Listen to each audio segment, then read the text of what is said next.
other party. I'm not dealing with Cheerios.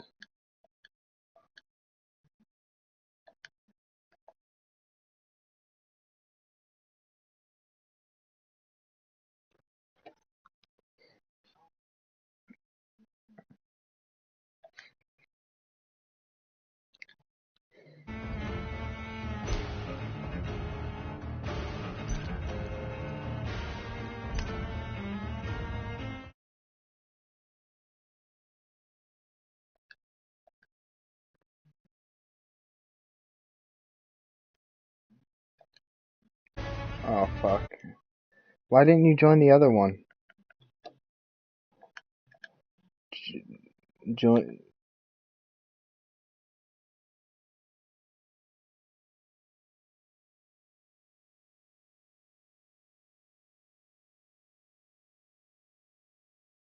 This one, hold on.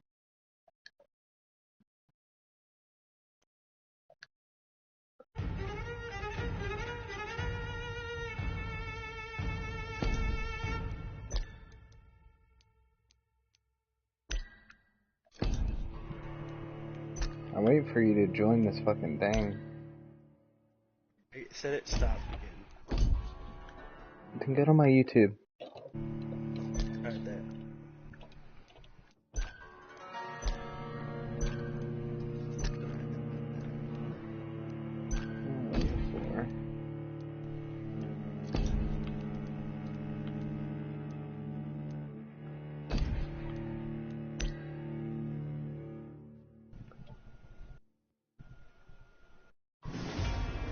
Look, you're live. Good. You can see story mode. You're clicking, you're moving your joystick. Alright, which one should I do? I've never really played this before. Nah, I'm not doing hard. Either normal or story. Don't do story. Don't do story. The story just means don't take damage. Yeah, it does. It just means that it doesn't benefit me as much. Can you hear me? Am I talking to your stream, bro? Or am I talking to you? I don't know. So, oh god, how do I mute the stream? I mute this stream, bro. You can make it to where you can't hear yourself in the broadcast through your audio settings. No, Get a party. I can hear you in the broadcast. I don't know. I can hear you here too. I don't know. The only thing I could do is take out my audio and the 12 broadcast. dreams for the Red Queen under crown of stone. 8 voracious beasts born from 8 restless nights. 4 nails piercing the flesh of the sinner. 1 prayer for the summoned, called by this song.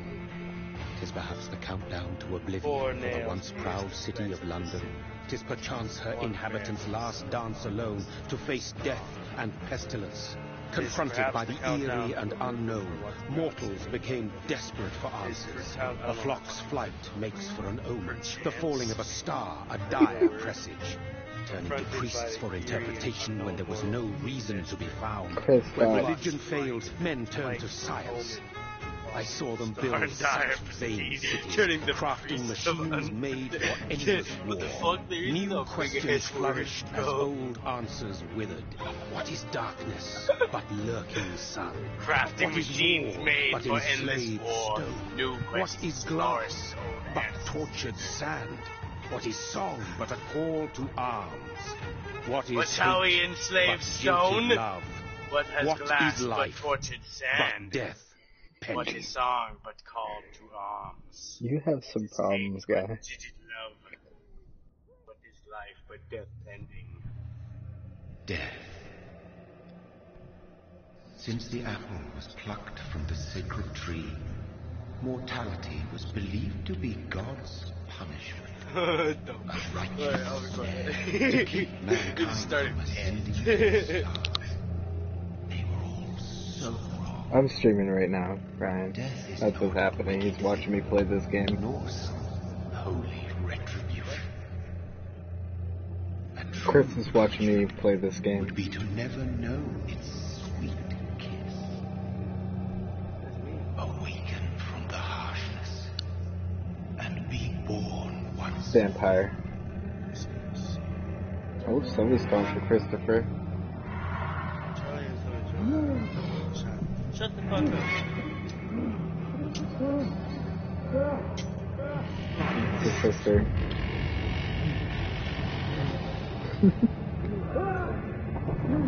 I've done that to my mom though.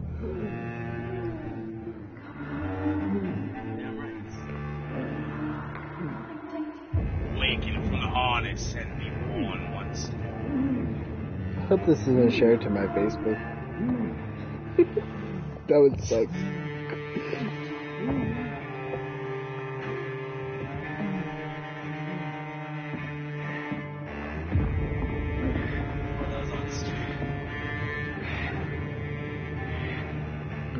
It is what it is.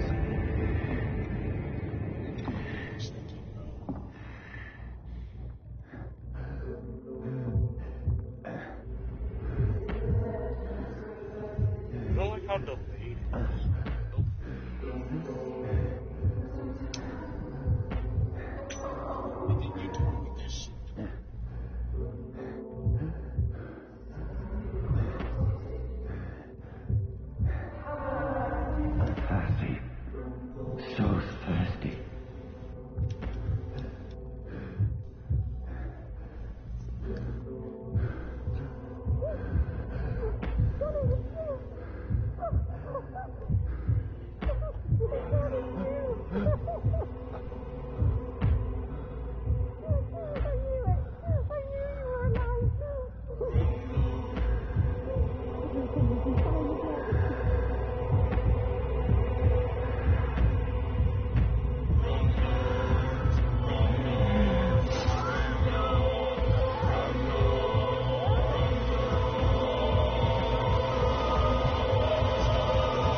Mary!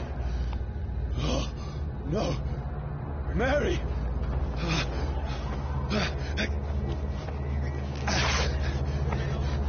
Hold on! Please, hold on! Oh, God. Mary.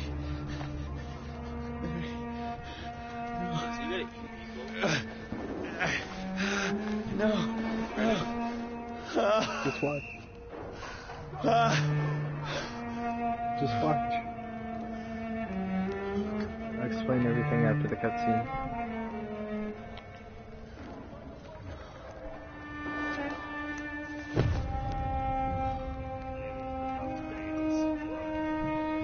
I can't breathe. It's like that cop and that black dude. It's a nightmare. Instead of kneeling on her legs. No! Please, a moment, let me explain!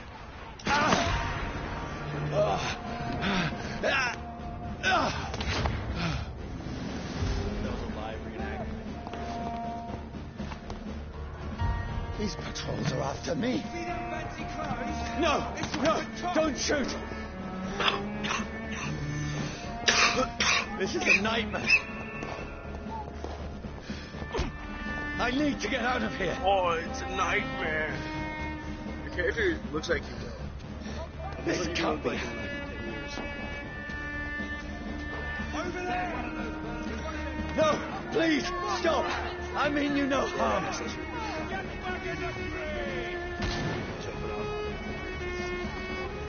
What's going on? Now you're playing. Oh, Yeah. Mary. What have I This done? guy's a vampire. What's all this about? He doesn't know it. Shit, And, where'd it go? Now, I can defend myself. He accidentally killed his sister. Who are you? Stay back! Sorry, but you left me no choice. This game is just like Bloodborne, but instead of Bloodborne, it's Who you're a are vampire. you? Stupid beast! It's more like Uncharted. Sorry,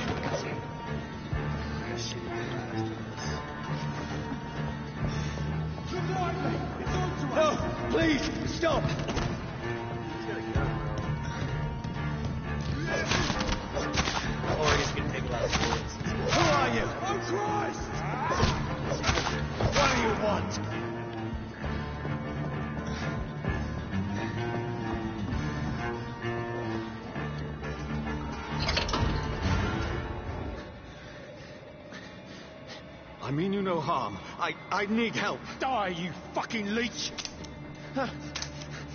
Please, listen to me.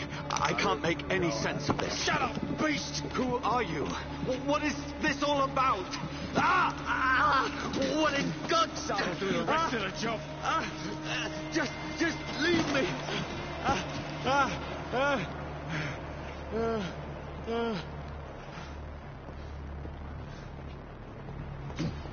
The sun.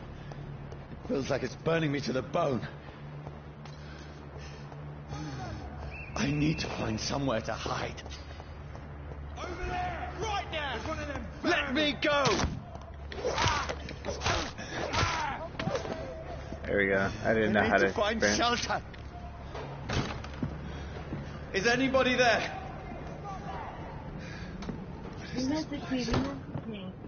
Really? What does he look like? Oh? Place seems abandoned. I should be safe Doesn't enough. he remember me?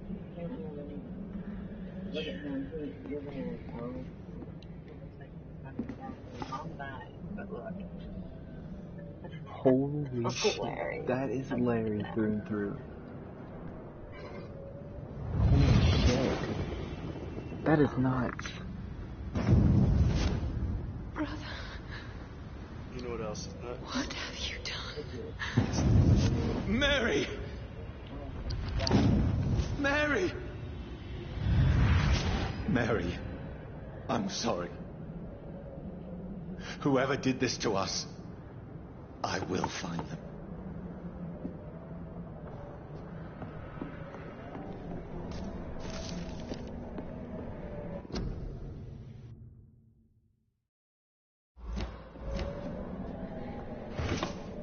Why do you burn that picture?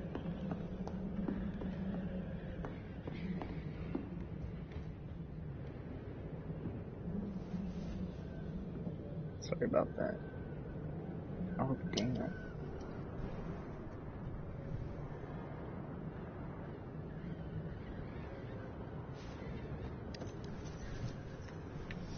Oh, you're gonna go Jason Bourne on their ass, bro.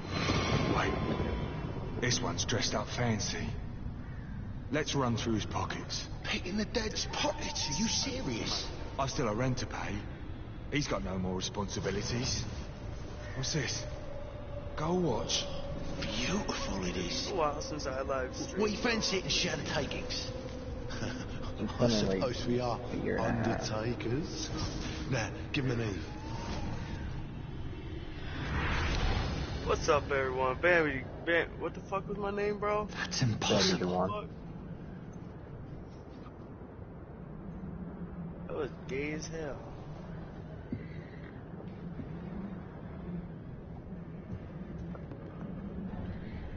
Welcome back to Fallout 4, walkthrough part 85. In today's episode, we're going to be taking out the Crab King.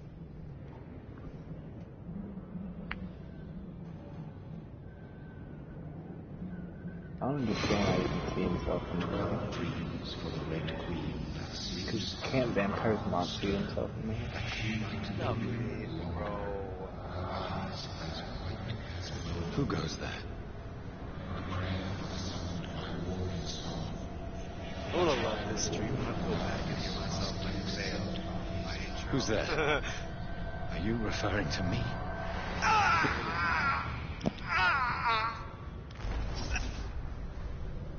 No! No! I still have so much to accomplish.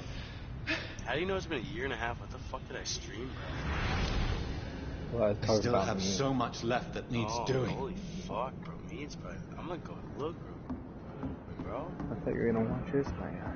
I'm gonna go back to it, but... There's a really good part coming up. You'll like it.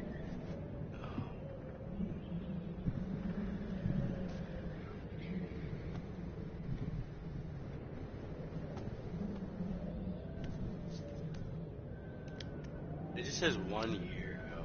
And the other one says 2 years ago. Now I have a gun. Johnny, this one's lost. We need to leave. And now! There's time. I can save him. That's the enemy coming! The orders are to evacuate the hospital! It's done. He'll live. And now what? We fight. Killing is a hell of a lot easier than healing.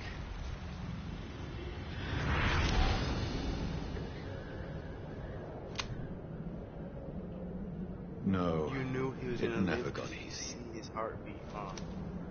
No, he was a doctor. What? He was a war doctor in World War One. And he just knew? He was very good doctor. I forget what I have to do next. Did he like contract vampirism? Did he just Yeah, adapt you it? didn't see that the guy bit him. No, I didn't. Alright, watch this part. This makes no sense. None of it. No sense at all.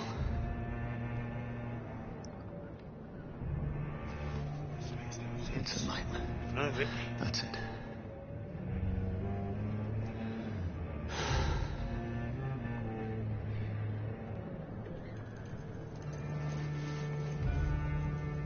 No. Did you go to bed without your head? So be it.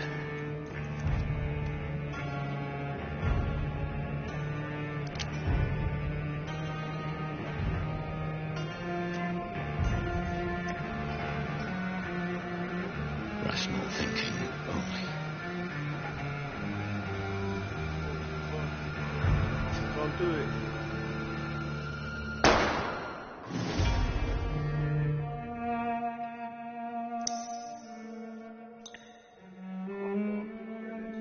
Fucking did it.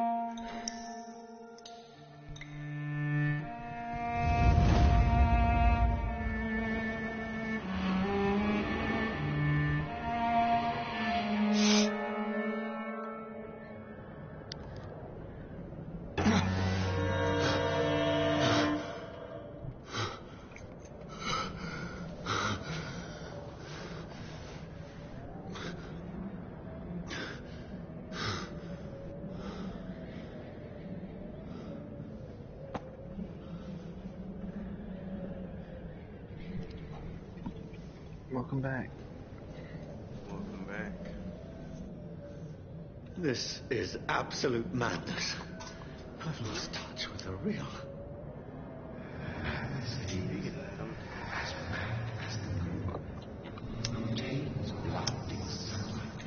Yeah, no shuts and babs right now.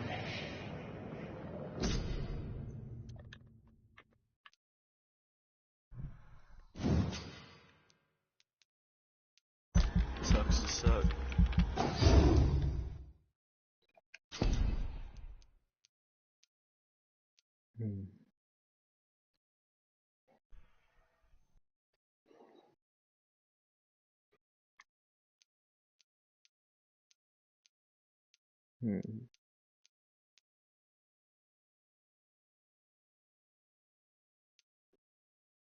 I don't know what I want to do.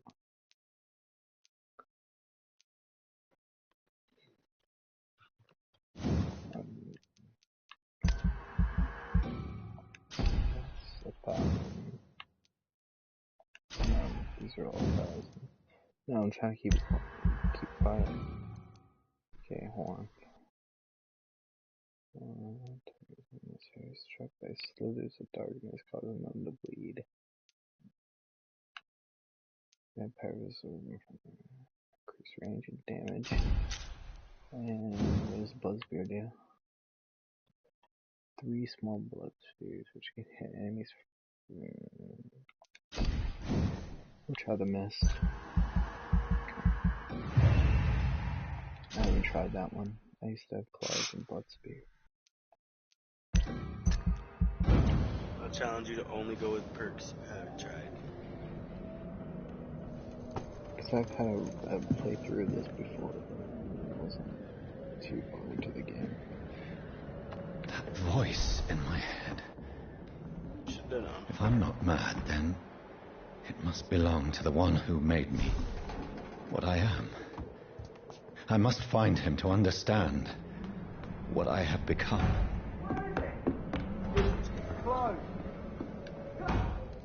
These people want me dead. I need to leave now.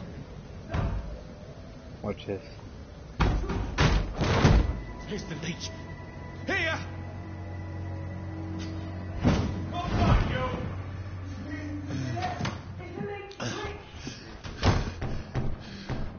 My head's spinning. Whoa. Oi! Come out, you coward! It's locked, all right.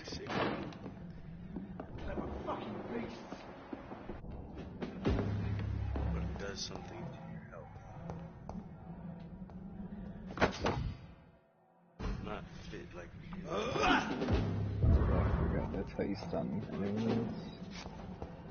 okay after that. I'm still in Southwark. I must reach the West End. Die, vermin!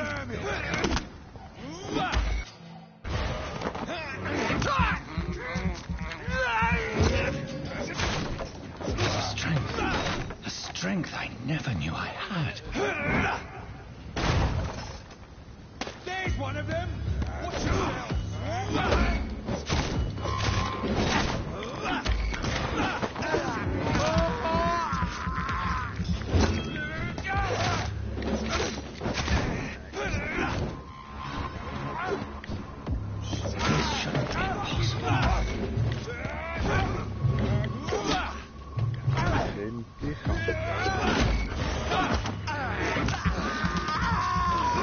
Every sinew, every fiber of my being is afire.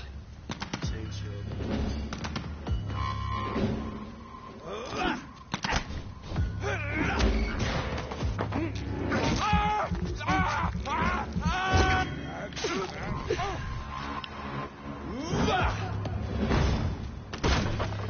That was fucking useless. I'll try to respect the skill. Like a child learning the limits of my body. Come on. And the remix.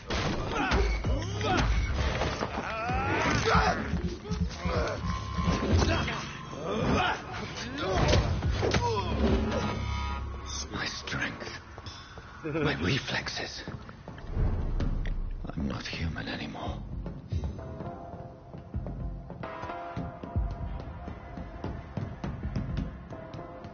Southwark Bridge.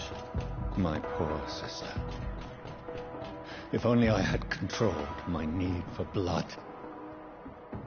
Mary, someone will pay for what happened to you. For what happened to us.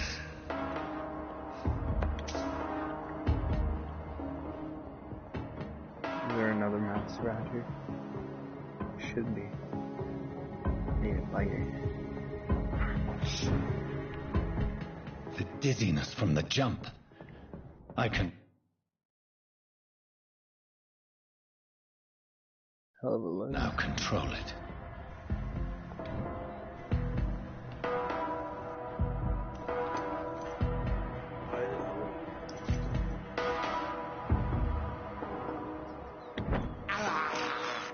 I can't believe I'm doing this.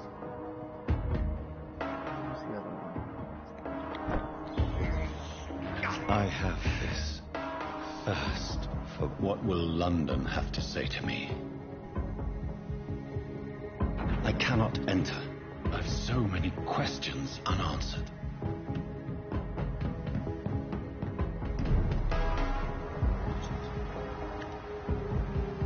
Another corpse. Have the very streets of London become a mausoleum?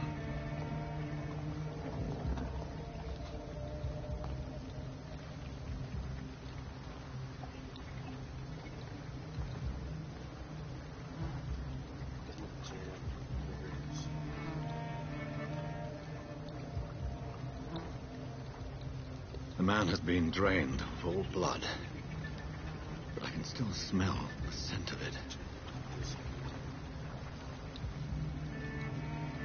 I follow the scent's trail.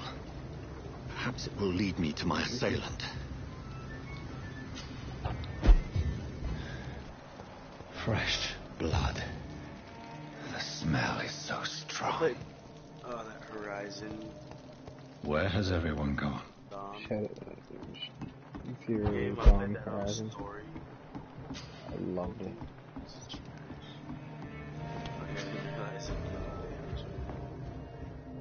I'm gonna hide out. This is where you upgrade shit. Table of craft. Used machete. Common machete. Steak, common steak. Oh, hammer part, trigger part. Steak, chip, palm, kills.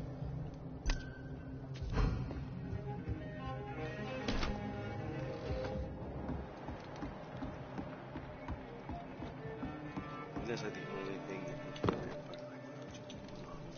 Oh, in case you get the guy that you gotta kill, yes. At last, a little life. Damn it. Just walking around I with think blood all so. over. Stirs me. Wearing like an apple. My God, sir, you look like Jonah's whale just spat you out of hell. Can I get you a drink? No, thank you. I'm not thirsty. Well, grab a chair and get some rest. This is going to be another long night. I'm looking for someone who might have passed through here recently. Wondered if you might help. It's been quiet tonight. The only other person I've seen went straight up to his room.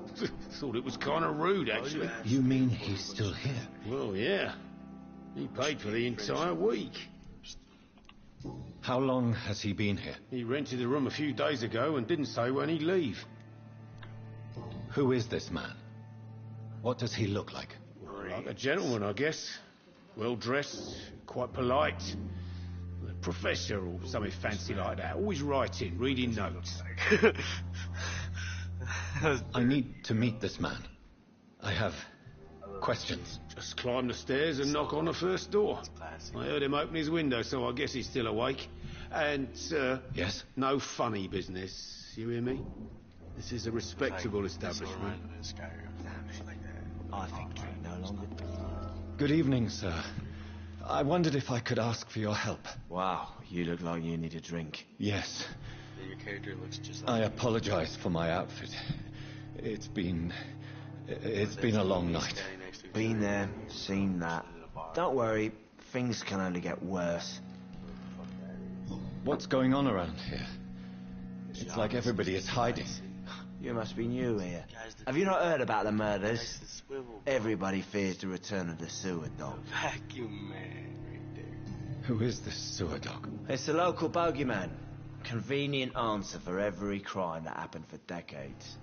You murdered someone, blame the sewer dog. Hey? You make it sound like it's a fairy tale.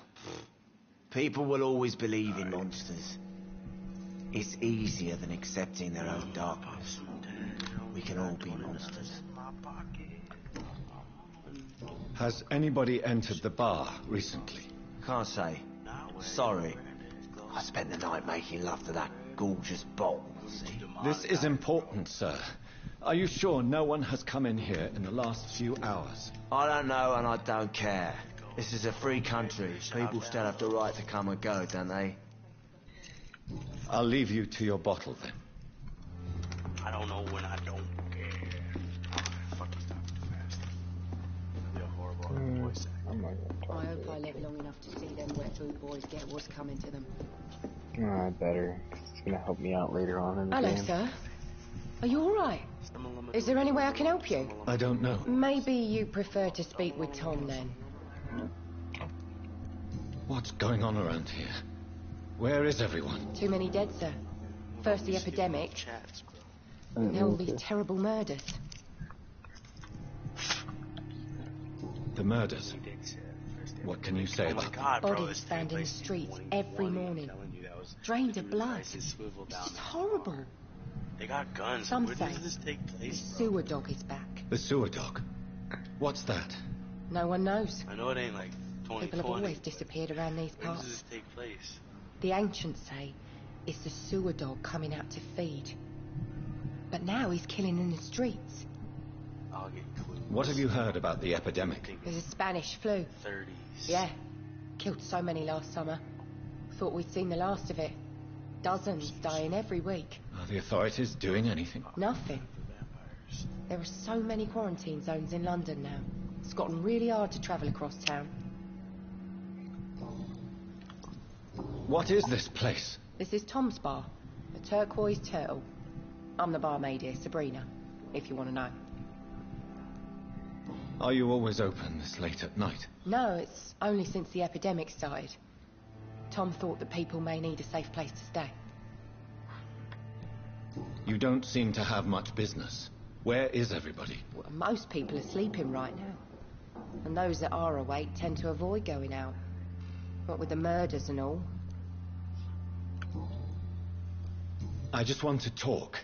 I didn't mean to scare you. I'm not afraid, sir. It's just I've other customers to take care of. I only see one customer. Oh. I don't mean to Well, yeah, scare you. of course. I mean, I'm not afraid, sir. I best check on them. I'll leave then. Thank you. I only see one customer. Holy fuck, why are you interrogating Sabrina? Are they stupid or something? Sabrina. This is no place for you. Stealing Freeway has several patrols roaming the area. They do not screaming. Fucking interrogating They're her. most efficient. She's at work. They'll have to lend until the killer has been identified. I have a common objective, but I require them. I think someone is eavesdropping. Sir, This guy killing cops. you might as well come in, whoever you are. Slowly, vampire. Who are you? I mean you no harm. Say it, the vampire. Present yourself. I need a word.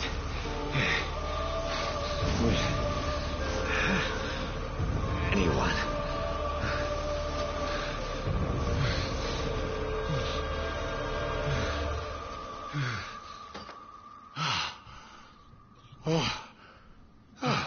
Well, that's something I can do for you.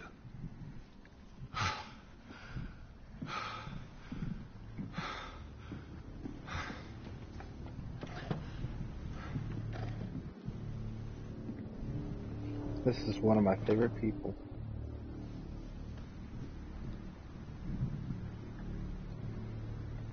And who might you be? This guy, like, I would have smacked him. Tell me, who are you? First, tell me what you want. Then I may tell you. What kind of options are those? That's none of your concern. Sir, you have entered my room in the middle of the night, pale as a corpse and shaking like a tree. So please, indulge me. Someone is molesting people. It's like In a fact, choice, basically. killing them, biting them. The calling card of a vampire. Like you. Like, your outcomes be affected.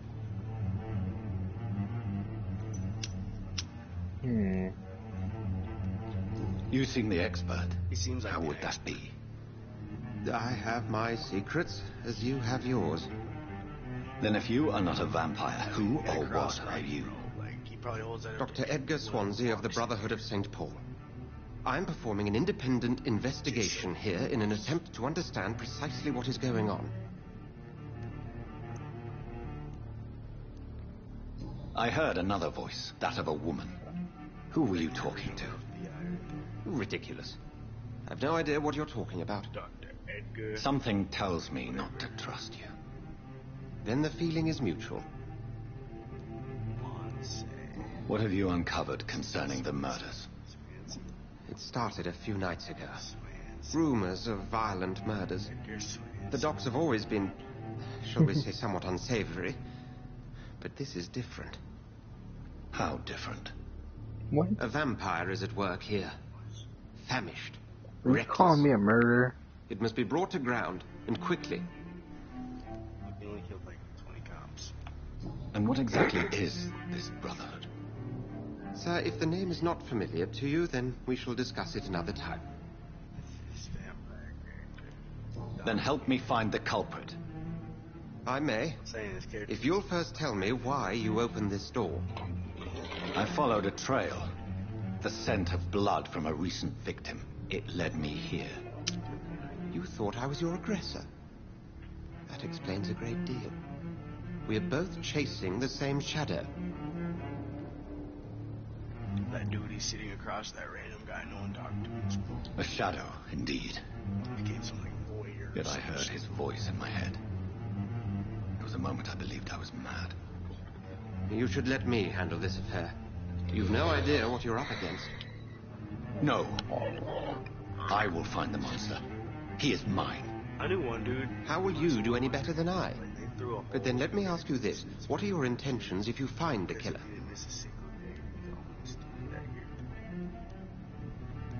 I'll end him. Then I can only wish you good hunting. And pray we shall meet again. Maybe I'll go. If Swansea is not my attacker, it means somebody else came here tonight. Someone must know something. I hope I live long enough to see them wet boot boys get what's come. Evening, sir. Can I help you? I have a few questions for you. Well, if you must. I spoke to Dr. Swansea. He's not the man I'm looking for. Now, I want the truth. The truth? No, it wasn't even that. What do you mean? I suspect that someone else was here tonight. And I don't think Tom wants to tell me about it. I'm just the barmaid here, okay? If Tom says you're the only visitor we had, then you're the only visitor we had. I can feel your fear, madam. Please, tell me what's going on. It's Will. William Bishop. He came in here earlier tonight and he... Well, I thought he was going to clock someone. Why are you so afraid? I mean, his skin. His hands. I scrubbed every glass and every chair that he touched. God, I hope it's not contagious. What happened tonight? He was dead drunk, as usual. Why do you always fucking... His eyes. Interrogate Sabrina, his bro. face. He must have caught something awful. He shouted and cried. It was terrible. She's scared of you, bro. Tell me about this William Bishop. Will was a sailor who worked at the cannon factory before he lost that job. A nice bloke, really. He's never been violent. Until tonight. Why keep it a secret? Why not tell me about it? Tom's nothing if not loyal. After Will lost his job, he offered him one ear. They used to be good mates. But recently, well... Will started to get very aggressive. I see. Thank you for your candor. I'll be sure to talk to Tom.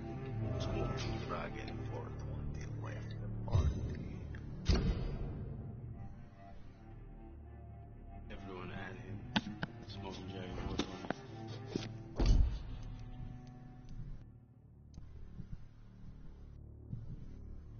I feel like with a name like that, you already get random fucking requests. Ah, this bullshit mess. No?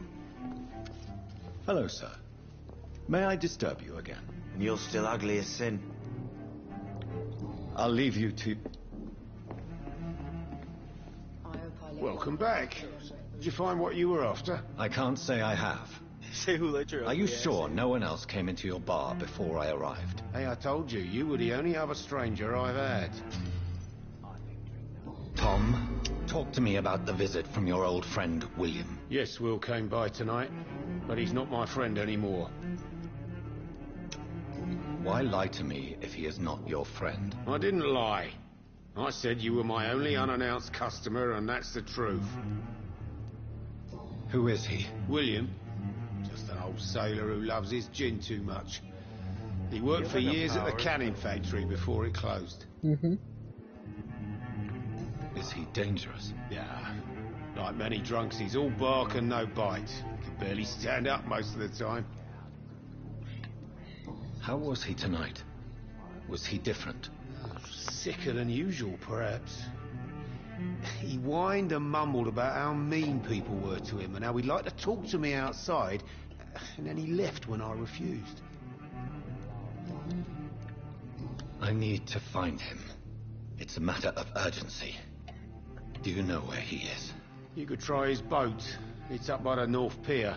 He sleeps there when he's too drunk to get home. Please describe him to me. What'd you expect? He's a tall, sick bastard with a bad rash and torn old clothes. William used to be strong. Now he's a mess. Thank you, Tom. If you see him, tell him I don't want him back here unless he cleans up his act, okay?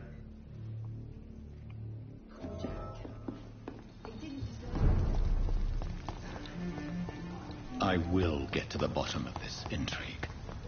What's been done to me, to this city.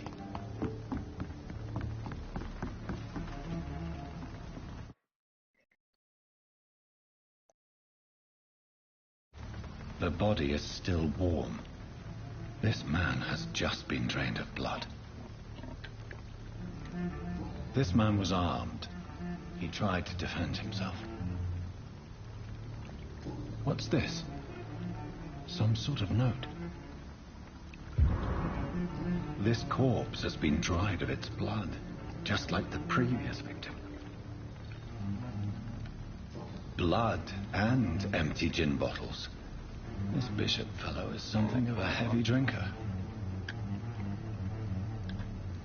There are blood splats on the other side of the canal. I must reach that barge.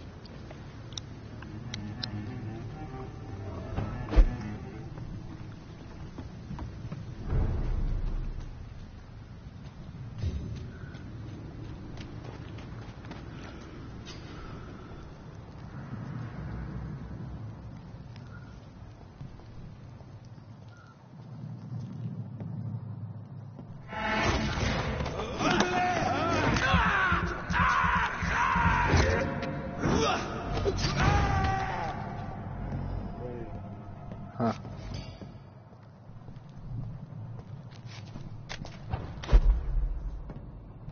What? Hello, Chris? I'm cold. Not a safe place right now, sir. Let's head back to a warm fire. Shut that foolish mouth of yours. You never know McCullum to be wrong about anything. Right. No time I can remember. But I've only been part of the guard 3 weeks of the day.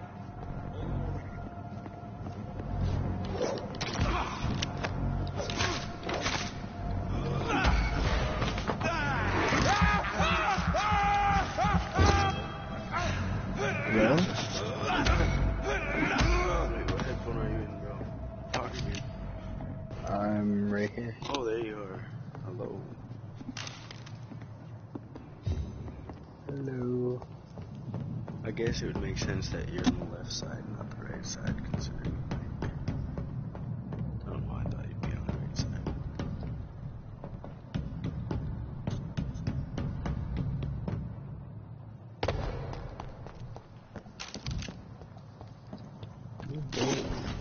Are you ever gonna get a different shirt?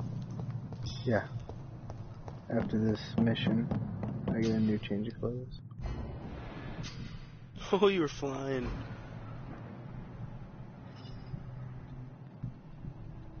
Oh.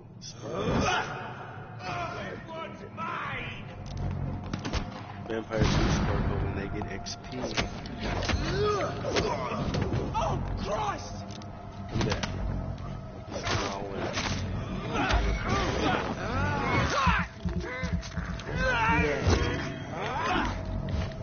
That's cheating. Can't just take out a half of this stuff straight away.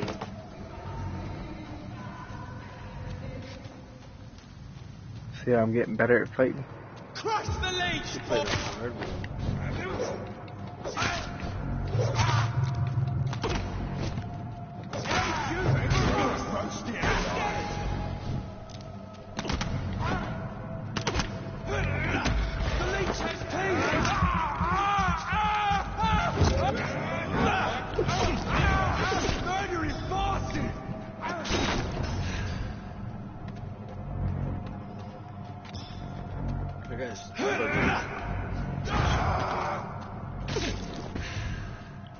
Did him, but it didn't really take too much health from him. Oh, it killed him, huh? Yeah. It was his rats. It showed 25 damage.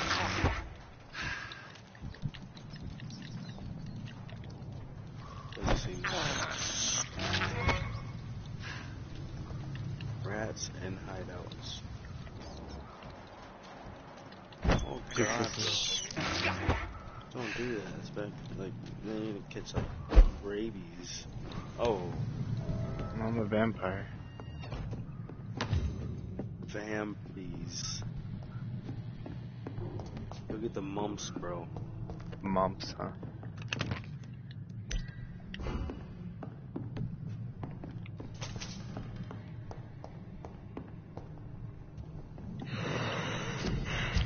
I might try to be a good guy, because it's honestly harder to do in this. Refill all, hell yeah. Didn't even cost money.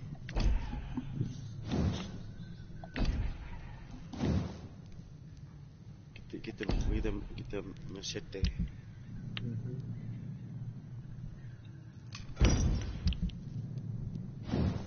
Fuck yeah. Why not go over? Oh, or what is he going for? Drum roll. A pocket watch. Oh, you got rid of your pocket watch, bro? Yeah. How dare ye?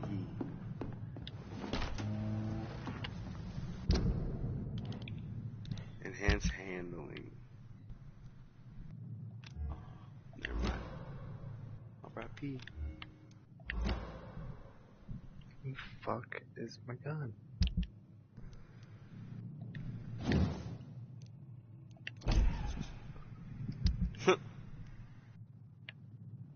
He ain't got one. Dropped it while he was running.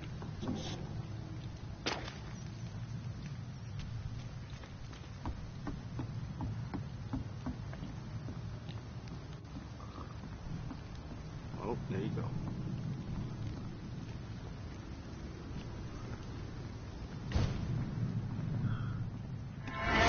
Over there! Just running your shit, shot yourself. Yeah. You think there'd be a lot more blood because people shot you? Yeah, I know, but there isn't. It'd be wild, bro. I like how there's bugs fire on the ground, though. Yeah, for real.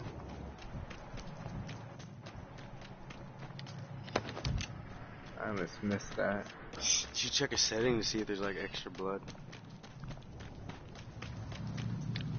No, there isn't. I already went through all the settings. That'd be wild, bro. I think like even Skyrim has a setting for extra blood. Fresh blood. The whole building reeks of it. The scent is so strong it makes me dizzy. Elder Scrolls 6 better be fucking good.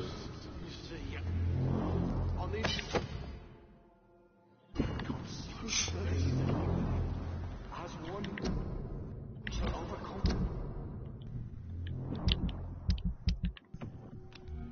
Doesn't they all take place further in the middle area? Like further in time? But different locations. This place reeks of bloodshed. It'd be wild. The time zone of This creature is bedeviled. Skyrim, but I must put it down.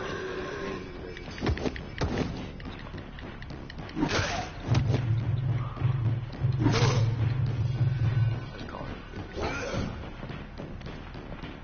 Like around the Imperial side. I'm probably gonna nerd out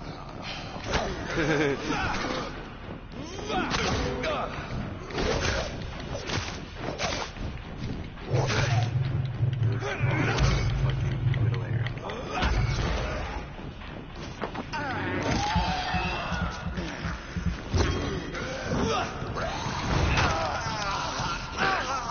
It's a fighting battle.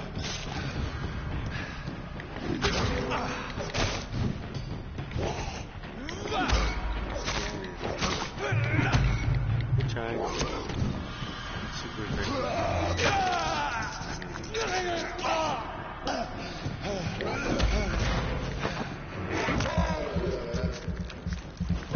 Damn. Damage.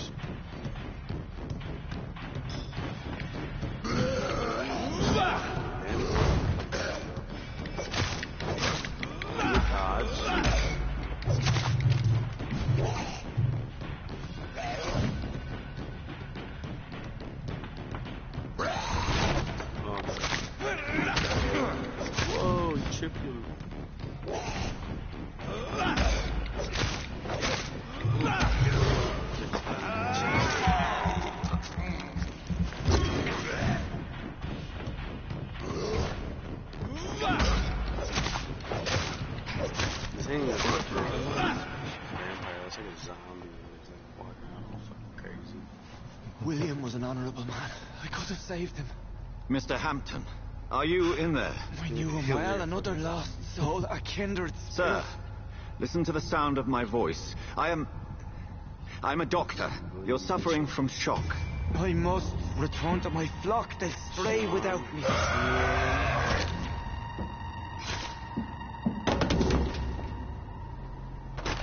Remember, certain skulls are every bit as resistant as we are. Who are you? What do you mean by scout? You truly are a newborn. I should have realized. Wait. You are the woman from the bar. Are you like me? Can you help me? I believe, sir, I already have. So you could have done that the whole time, bro. Why didn't you?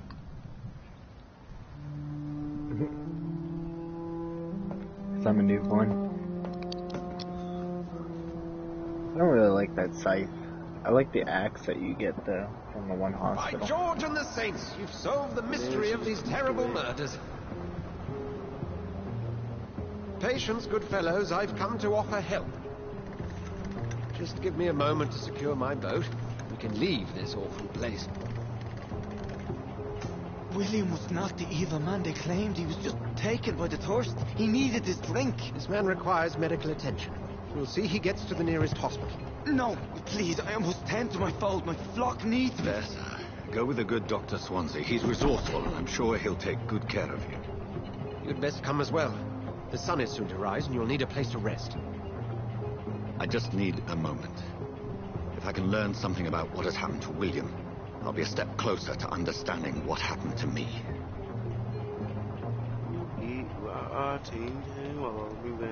This poor creature can't be my maker.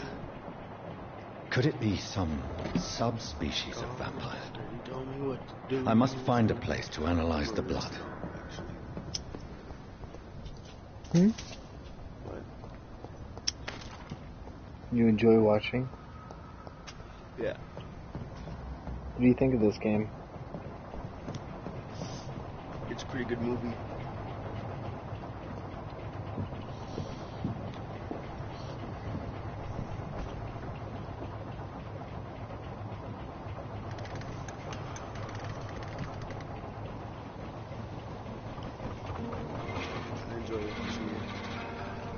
It's a weird ass boat. I don't know how he controls this shit. Fucking spins those things. Where are we headed? We're on our way to the Pembroke Hospital. It's just across the canal. They'll have a bed for poor Mr. Hampton. William was... What manner of creature was he? Predator, prey, villain, and victim. That's maybe his throttle. Who can say? The important thing is that he's been stopped. Duly noted. And the woman? What... Who is she? She's mind controlling it. No, don't play me for a fool. You used me to locate that skull. You must know who she is. And I thought you a gentleman. You shouldn't talk about a lady behind her back, but I will tell you she values her privacy. Were London as peaceful as she appears from the middle of the canal? If only that were the reality of the situation. To be honest, I've always tried to avoid this part of town. Pembroke Hospital is the last bastion between the rest of London and the epidemic. The flu has decimated the East End and the war still rages. Welcome to the front lines of a plague. This is where you work, Dr. Swansea? I am the administrator of Pembroke Hospital. I thought you were here in service of your mysterious order, the Brotherhood of... Of St. Paul's Stone, yes. But first and foremost, I'm a man of science. A physician, like yourself, Dr. Reed. How do you know who I am? No need for modesty. You are Dr. Jonathan Reed, a surgeon of some caliber and renown, if I'm not mistaken. You are correct, sir. I knew it. I had my suspicions. But when you took the blood sample from the corpse of poor William, I was certain. Dr. Reed. Marvelous. They just steal that dead dude's fucking... Have we met? I attended 3 of your seminars Sweet. before the war. I have the utmost admiration for your research. And what a turn of fate. What if that England's second most person is still esteemed here blood watching that specialist stream? returns to London a vampire. Because there was you and somebody else. Word again from a so-called man of science. I understand. Yeah, you Traditionally, joined the role of and science is to refute myth. somebody else joined around. Myth walks among us. The Brotherhood of See any St. Paul comments? has dedicated its purpose to their study. There's so much for you to learn. Of that, you are right. Well, then let me be blunt. I want Join to my staff at Pembroke Hospital. And as a physician, I suspect you'll not find a better post of employment to contemplate your predicament. This is sudden. I was returning home to see my sickly mother. But alas, that was before contracting this affliction. Dr. Reed, take a moment to consider. The post would be for the night shift, providing a good explanation for your absence during daylight hours. You'll be adequately reimbursed and have a place to hide. I even had the forethought to bring some clean clothes. So, what do you say? It seems I have little choice, but yours is a generous offer, so I thank you. Brilliant! Oh, Jonathan, this is one for the book, and the beginning of a beautiful friendship.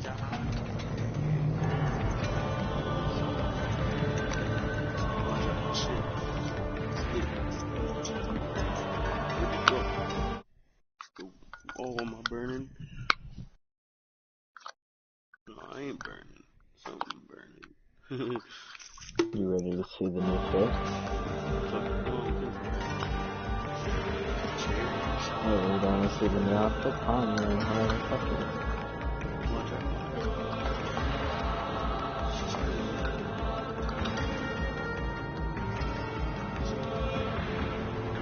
Dr. Swansea, thank goodness. I was beginning to be concerned. Worry no more, Nurse Crane, for I bring good news. Oh, Doctor, what a night. We lost 2 more patients. Nurse Scow said she couldn't take it anymore and resigned. Yes, well, I'll make a new rota in the morning. In the meantime, find a good bed for Mr. Hampton. Be sure to pay attention to his needs. Of course, Doctor. Oh, and Dorothy? Yes, Doctor? Dr. Reed here has just returned from the front. He served King and Country and will be joining us here at Pembroke. We're very lucky to have gained a surgeon of his talent, and one so experienced in blood transfusions. That is good news indeed, Doctor. Oh, yes.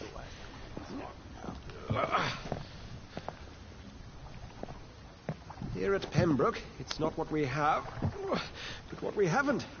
It's only thanks to Nurse Crane and the staff that our ship doesn't sink. If you have any questions, just ask her. Duly noted. Thank you. Your assistance is required, Dr. Swansea, immediately. Welcome aboard, Jonathan. We'll catch up after my rounds. Coming, Nurse Crane. I'm coming.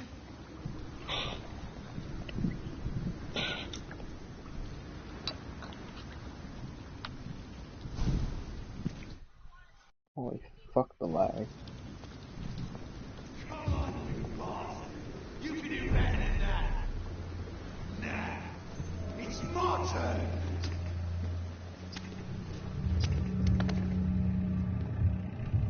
Rotten or pristine, each heart contains the spice of life.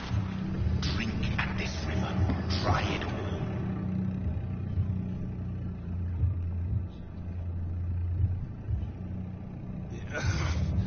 Oh, come on, you bastard. I won't bite. Sir, please. You've lost too much blood. Calm yourself. You think I didn't notice? Stop your staring and get me to an hospital, you arse! Insulting a good Samaritan. Not exactly the way to get rescued. Alright, sorry. I am in pain here. My guts are spilling out onto the street and you're yabbering on. Yes. That's a very nasty wound you've got there. Take my word, I am a doctor. Dr. Jonathan Reed. Name's Clay Cox. I'd appreciate you helping me to a better place, Doc. Follow me, Mr. Cox. Let me assist you to that better place.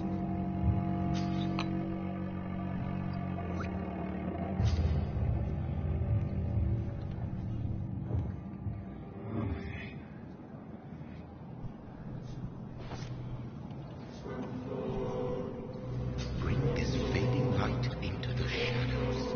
Dance with him the dance of life and death.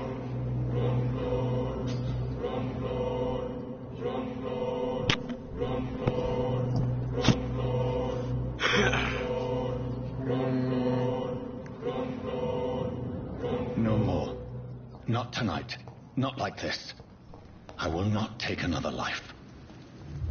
Embrace him. It is wise for the hunter to sometimes let his prey go. But no famished hunter can run for long. No, dude, if I work on these people and get them healthier and shit, I get more XP from killing them. Doctor, where have you been?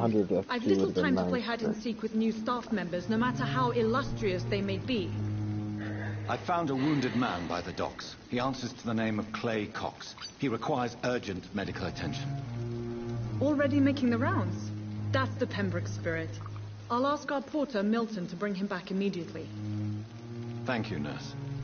What can I do for you? Dr. Swansea insisted we provide you a quiet office. You'll find it on the second floor with your name on the door. Thank you. Nurse Crane, isn't it? Yes, Dorothy Crane. Welcome to Pembroke Hospital, Dr. Reed. Your office has been prepared. I would like to ask a few questions first. Thank you, Nurse Crane.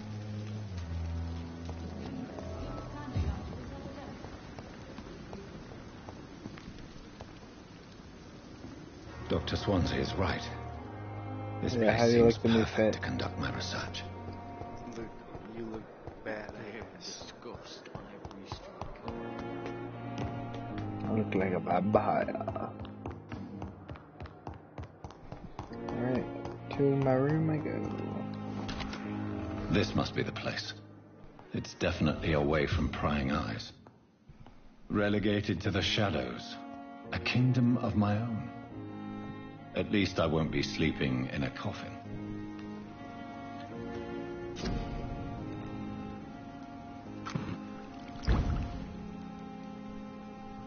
Meanwhile, that's just front door. William Bishop's blood is much more unstable than human blood and shows extensive mutation. But this is not what happened to me. I must keep on searching. The sun is about to rise. I can feel it. I'll continue tomorrow night. I have so much time now.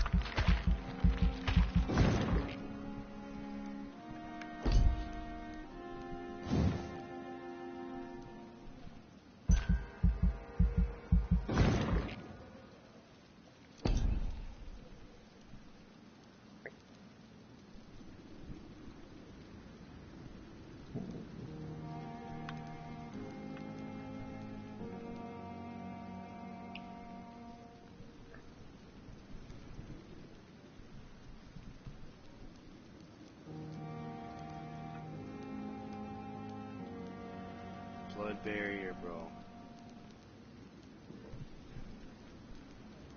Yeah, but I want to go on the shit that I use the most that would be most helpful to me.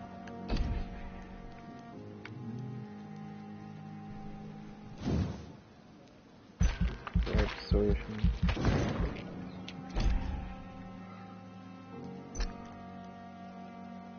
That should be everything I need. Already level 5. If I'm to stay here until my research is complete, I'd better learn to hide my true nature from the mortals. But what about my thirst for blood?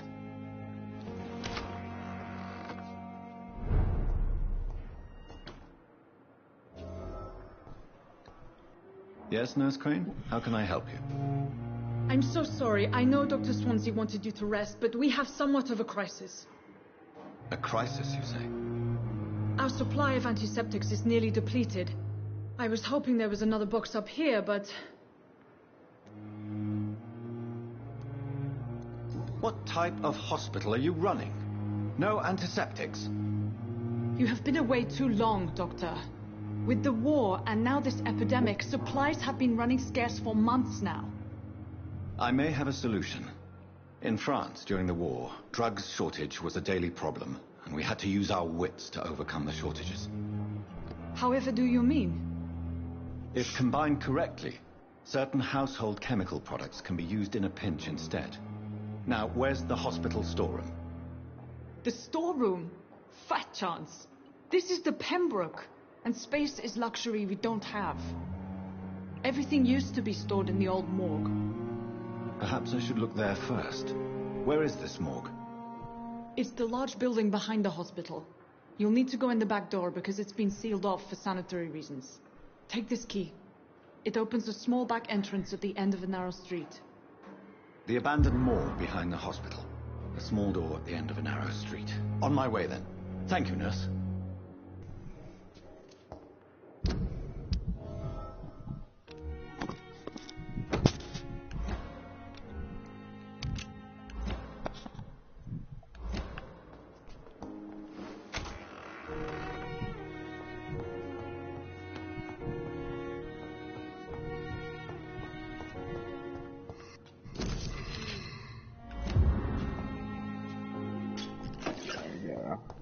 The flower's dying. It needs water.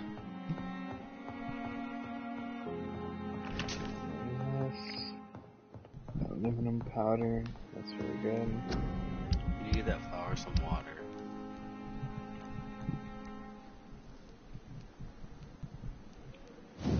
Let's use bludgeon's way better. But what do I want? Takes more stamina though.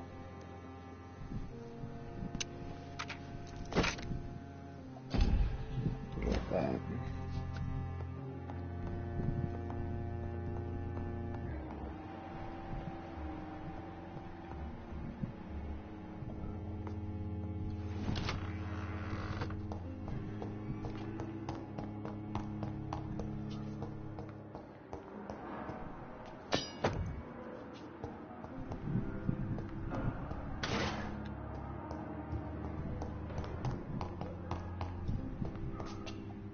It's locked, all right.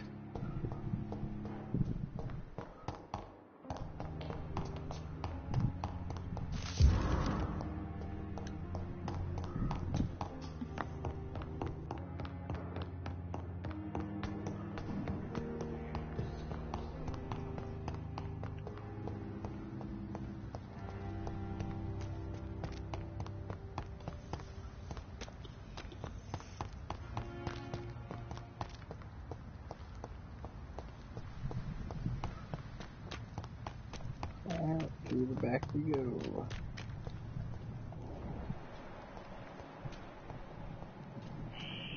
Scowl voices in the garden. I should investigate. If they were to find somebody.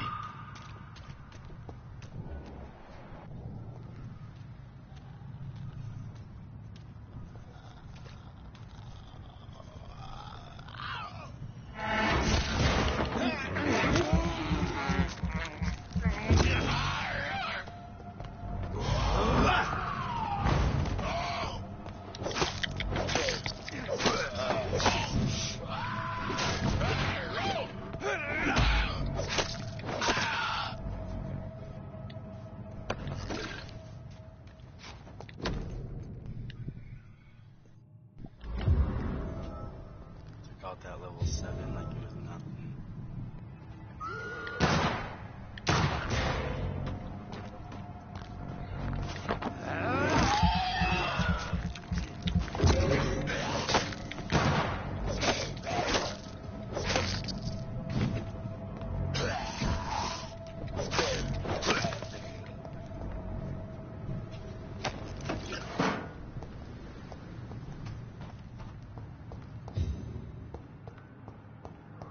I've never been in here though.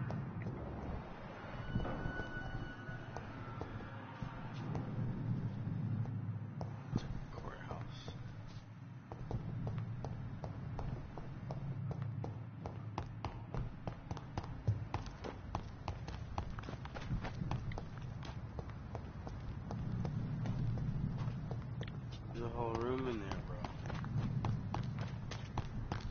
bro. I know where I need to go though.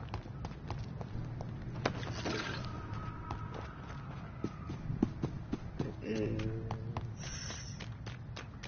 right here.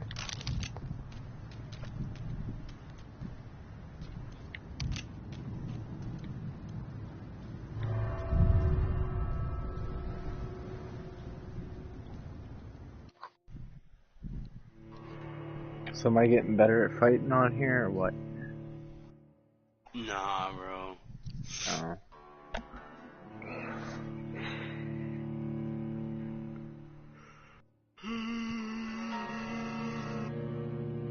Jesus Christ, it's gonna make me fucking tired.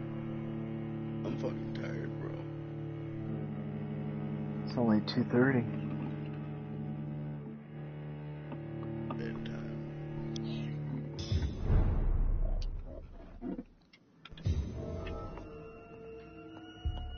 I'm probably hit the hay. Okay.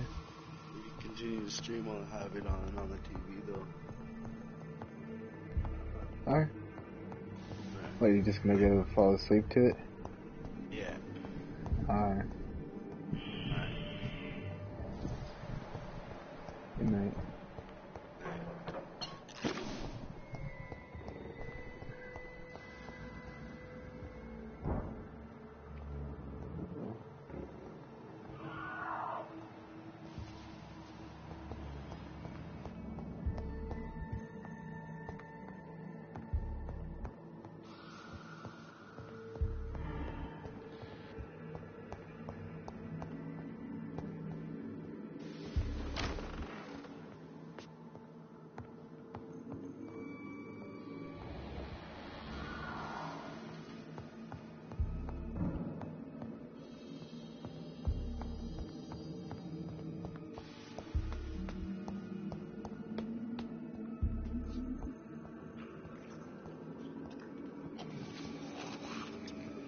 Dude's about to get fucked. Oh shit.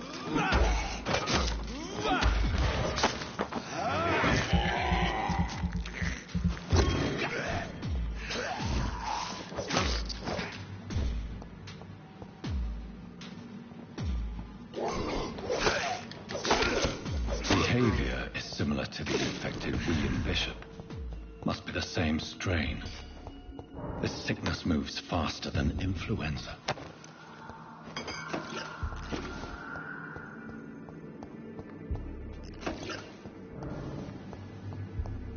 It's locked, all right.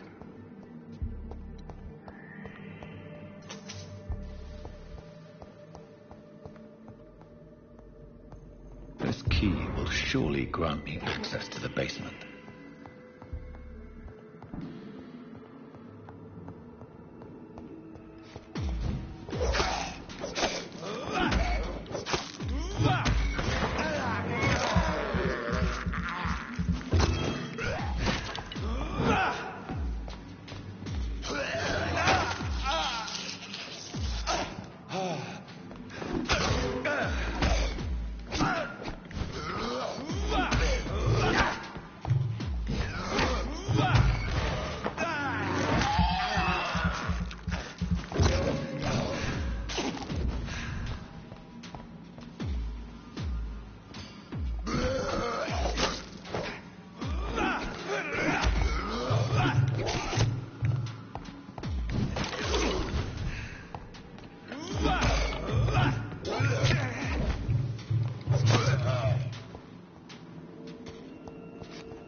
Balls of Mars, fortifiers.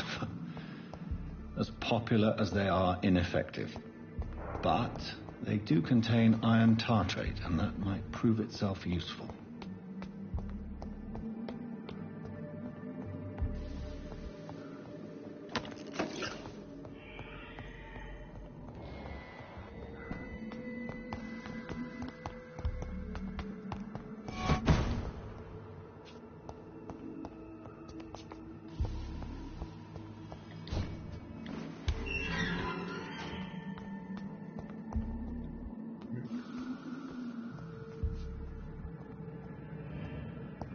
These skulls feed from corpses and the husks of animals. And use blood.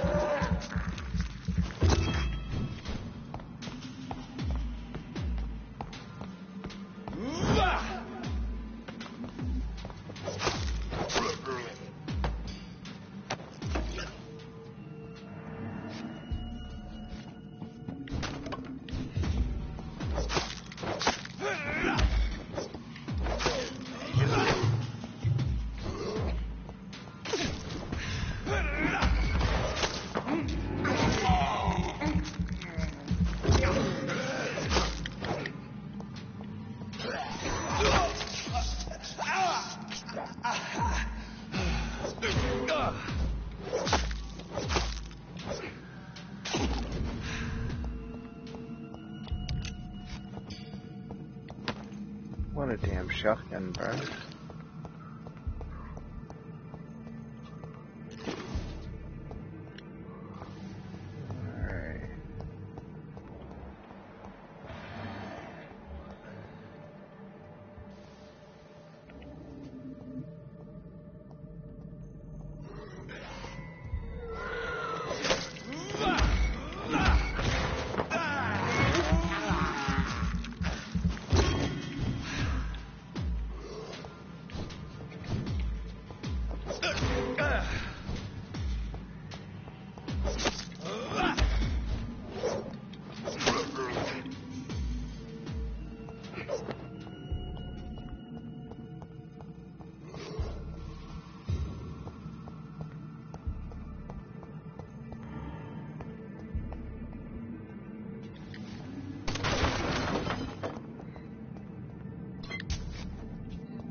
Okay, then.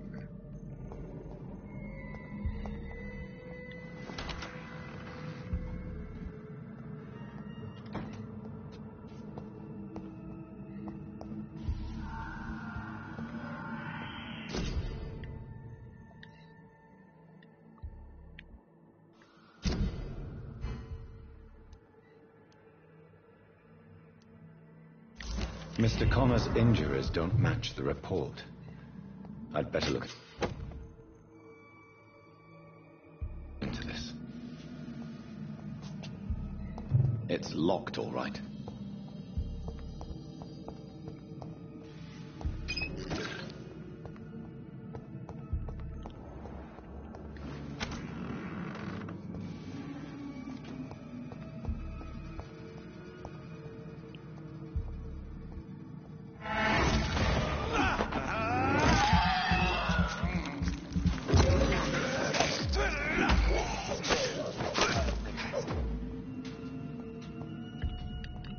Fuck that guy. Alright.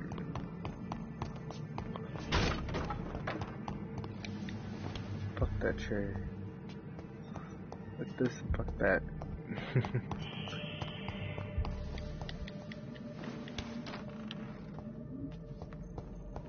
Oh, I suppose he's here. And then on to the boss battle.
Skulls can be so ferocious. I'm not sure I can defeat them without becoming stronger. To drink blood is so tempting.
Dodge.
Good evening, miss. I'm Dr. Reed, the new surgeon at the Pembroke Hospital. And who are you? Your name has no meaning to me, mortal. You're nothing but dust blown by the winds of eternity. I beg your pardon? What are you begging for, mortal? My clemency? Well, tonight maybe I'm inclined to mercy. You'll never forget the night you met Thelma Howcroft. You keep calling me mortal. Why is that? And if I'm mortal, what are you? Well, Dr. Reed, if you must know, I'm a vampire.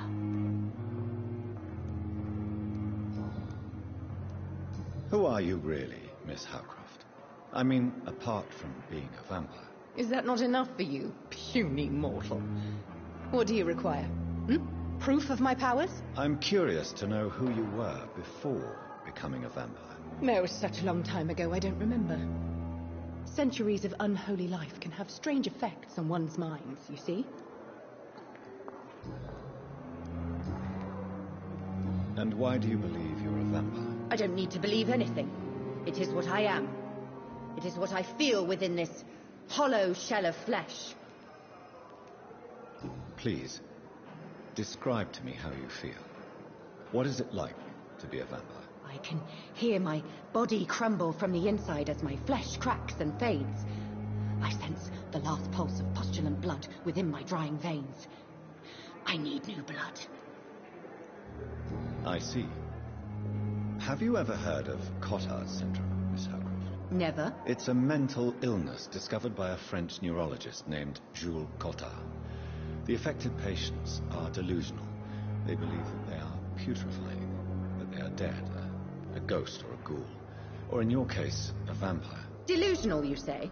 Oh, sad and petty mortal. You can't even begin to understand the concept of immortality. And you think it is I who am delusional. Yeah, you're mortal right into fucking... I'm assuming you must be a patient here.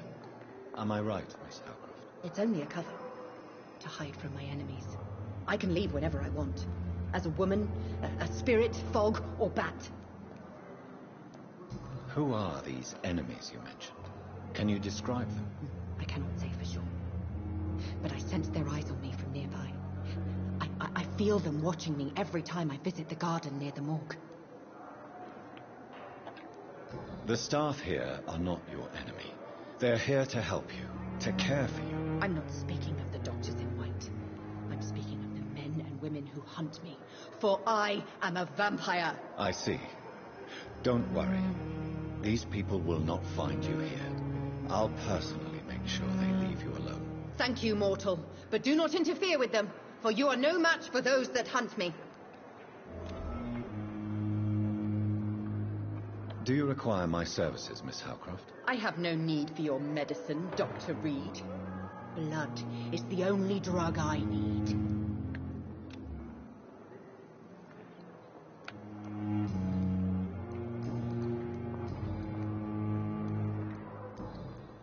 I'll leave you, Mistress of the Dark, to your nocturnal activities.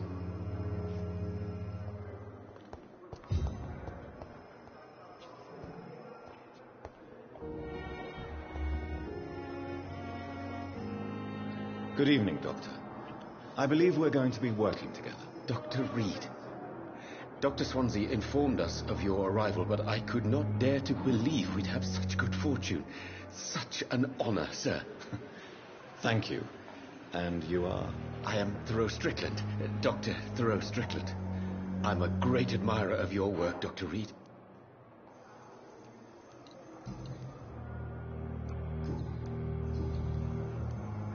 Please, could you tell me something about yourself? I'm a great admirer of your work concerning blood transfusion, Dr. Reed. I run my own experiments. I'm convinced it's the future. Blood transfusion. What made you choose to be a doctor? I'm not ashamed to admit you and your work have inspired me. I am honored to have the opportunity to work by your side. It's always a pleasure to share scientific and medical knowledge with someone eager to learn. I'll be glad to help you if I can. This epidemic may be the century's most terrible disaster, but I'm convinced that we, as doctors, are the only ones able to defeat it. I based my technique on my mentor's research. He helped me perfect my method. What is yours? I'd rather not talk about it. For now, it's just theories and first approach. My process is purely experimental and unsuccessful. As long as you're cautious and methodical, you may remain empty-handed, but you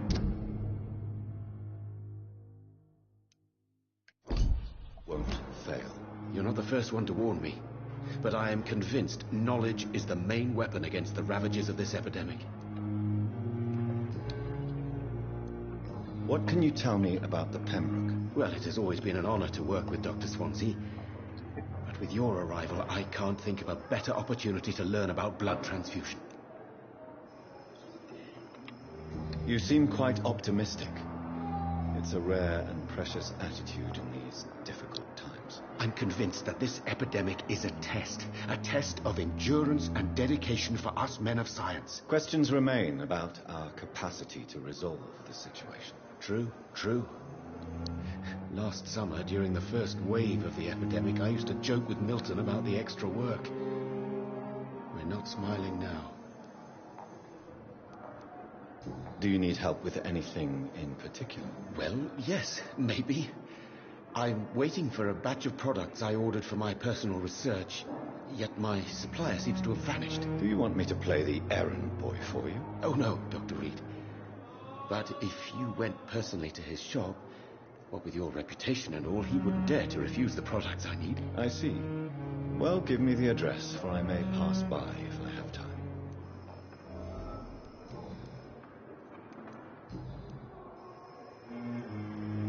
Goodbye, Dr. Strickland. Good evening, Dr. Strickland. And good evening. Do you need my medical attention, dear colleague? You don't have to worry about me, Doctor. Goodbye.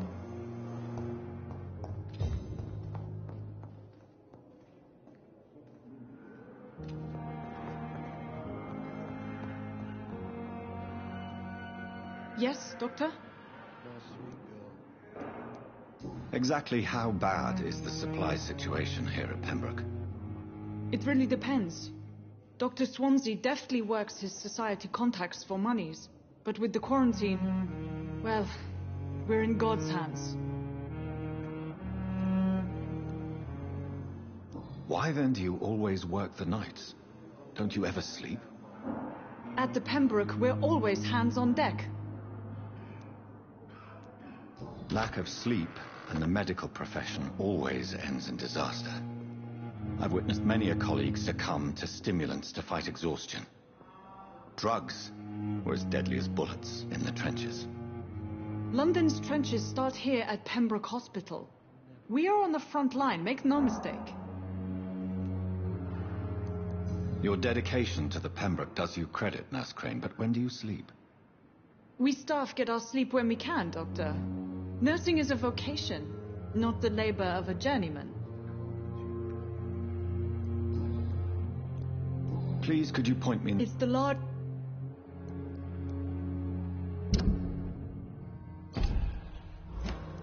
That's all.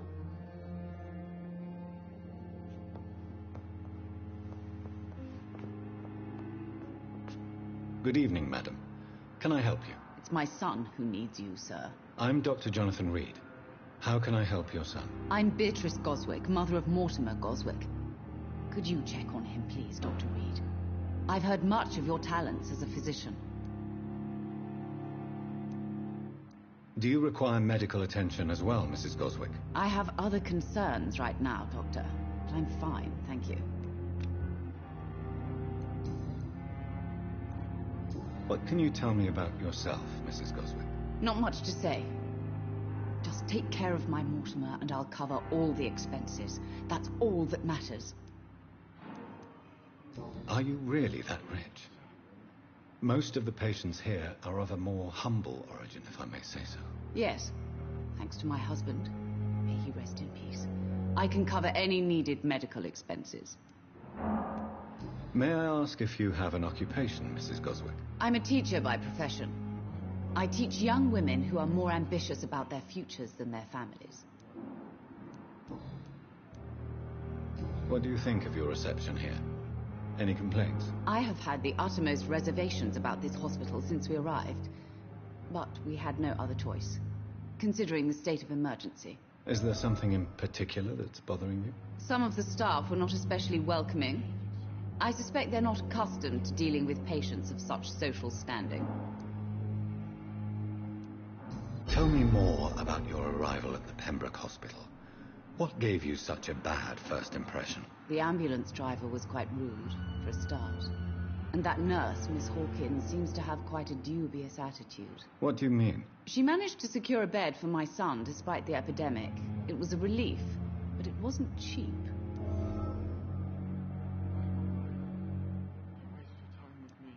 She charged you for a bed? Yes, and I paid without question, considering the urgency of the situation. I share your concern, Mrs. Goswick. Be sure that I'll talk to the people involved. I don't expect compensation, Dr. Reed. But I'm aware such behavior would not be tolerated in other hospitals.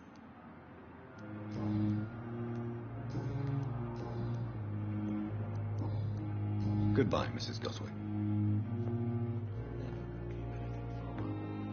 Good evening. I'm Dr. Reed. Can I help at all? No. Really?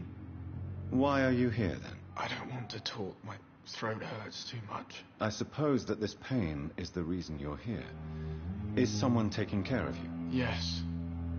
And no. Could you at least tell me your name, sir? Mortimer. Mortimer Goswick. Do you need any help? I'm afraid I may, sir. I don't mean to be a burden.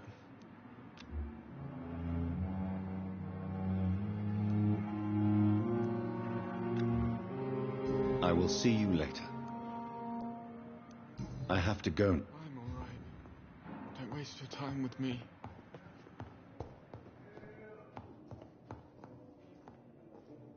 Good evening, sir. I'm Dr. Reed. May I help you? I don't know if a third opinion is needed. Your colleagues are already arguing about my condition. I see. Would you mind telling me more about your situation? I'm Harvey Fiddick. All I want is to get me bloody arm fixed properly. Tell me about yourself, Mr. Fiddick. I'm just a regular guy waiting to get his arm fixed, so I can return to work and to my family. I was more curious about what you were doing before being hospitalized. I'm a carpenter, and a good one too. But that means I need both arms to feed my family, Dr. Reed. Tell me about the doctors who are arguing about your case. Strickland and Aykroyd. They both want the best for me, but there's a lot of pride there. Doctors are no different from carpenters, it seems. What do you mean? I often had professional arguments with rivals on a building site. Difference is I disagreed about wooden nails, not flesh and bones. Are you satisfied with your treatment here? Well, it's clear that I've chosen a bad time to be injured. Forgive my bluntness, but you seem overwhelmed by cases of the flu. I won't lie to you about it. I'm afraid we are. Are you sure you don't want to operate yourself, Dr. Reed? I have the feeling you're very capable. And your colleagues seem to think so too. In other circumstances, you would be right. But for now, I don't think I can take on the responsibility. My apologies. Is there anything else that's bothering you? Can I help in any way? I'm all right. Considering the state of this place, I should consider myself lucky, I guess.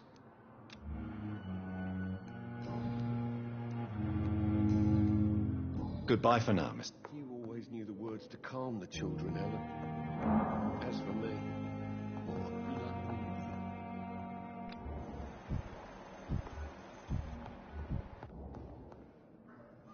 Good evening, sir.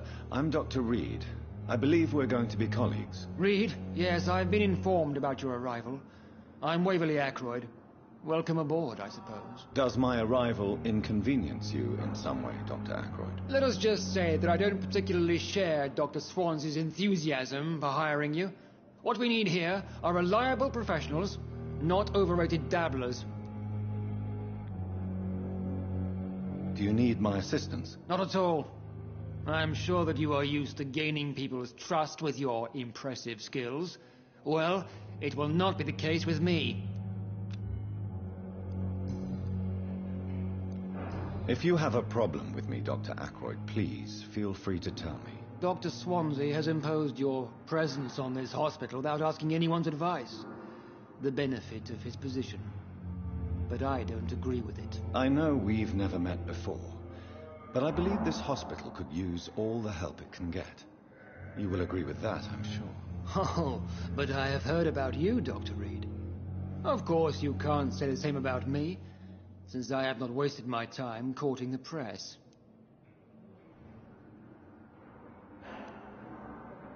Aren't you too old for such jealousy?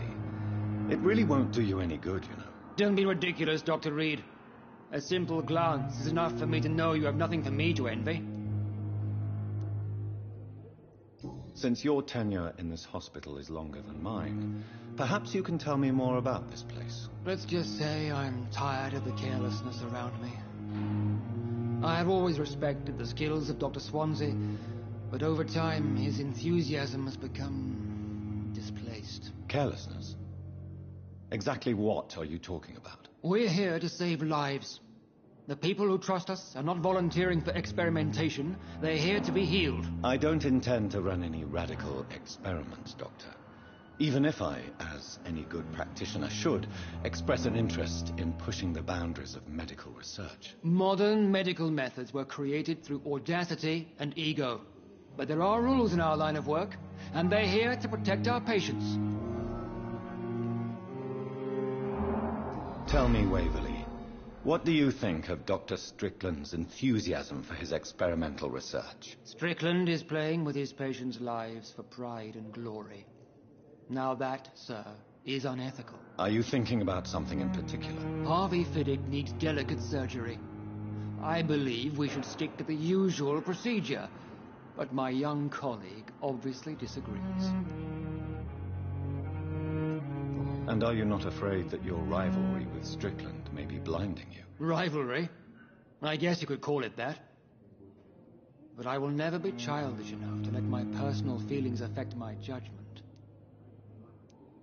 Why do you wish to lead this surgery? I strongly believe that Mr. Fiddick should not be butchered to test an unproven procedure.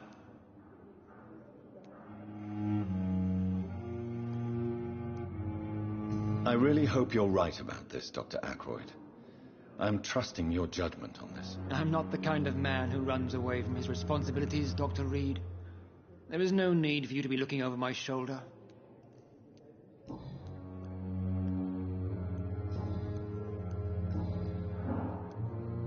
I don't know what you've heard about me, but I have already proved my value as a practitioner. I don't question your skills, Dr. Reed, but your motive. Is it money, fame, or are you truly dedicated? And what exactly is that supposed to mean? I served in the war just like you. But unlike you, I did not use the wounded to play the modern sorcerer. Be careful what you insinuate, Dr. Ackroyd. I only want you to admit you used those men to improve your theories. This is ridiculous. My blood transfusion technique saved many lives, and you know it. You see? That is exactly what I hate about people like you. You avoid this kind of accusation instead of facing reality. It seems you have bad memories of your military service. I refuse to see this industrial slaughter as scientific progress. War only reveals the worst in men. We can at least agree on something, Dr. Ackroyd.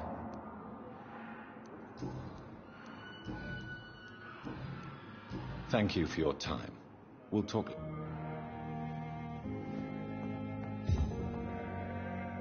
Good evening, Dr. Strickland. And good evening to you, Dr. Reed. Can I be of any help? Tell me more about your willingness to experiment with new medical techniques. Harvey Fiddick is a patient suffering from a severe injury that could cripple him if not treated correctly. I'm convinced your blood transfusion technique could help him. What is it you really want? To save him, or to prove your point? Fair question. I want nothing but to save my patient, Dr. Reed. Especially since I know Mr. Fiddick's story. Tell me Mr. Fiddick's story. Our first diagnosis was compromised because Mr. Fiddick lied to us about the real origin of his injury. He first claimed it was an accident. But why would he hide such crucial information from us? Because he is a proud father, ashamed of putting his children at risk because of his own negligence. This personal involvement could also appear to be a lack of impartiality. You must know that a good surgeon must remain neutral. I agree. But that does not excuse Dr. Ackroyd's behavior, a man who did not even take time to converse with his patient. Do you think keeping his distance was a mistake? All I know is that I'm taking care of human beings with desires, hopes, and fears. Not some biological machine comprised of blood, bones, and flesh.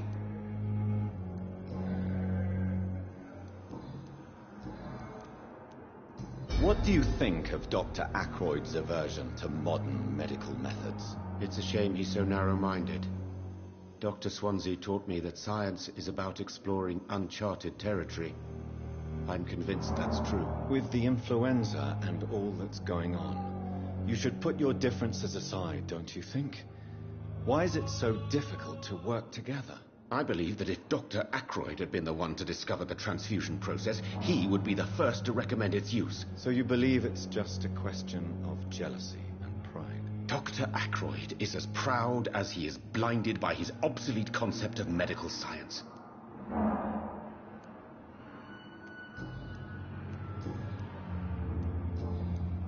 Goodbye, Dr. Strickland.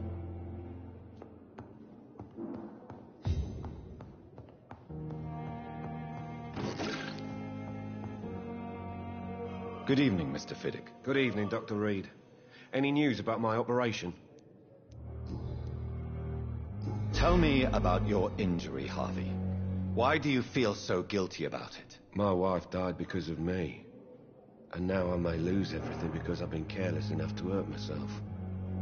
What an arsehole. How could your job be responsible for your wife's death? I was working a double. She went out to bring me a hot meal and got caught in a German bomb raid.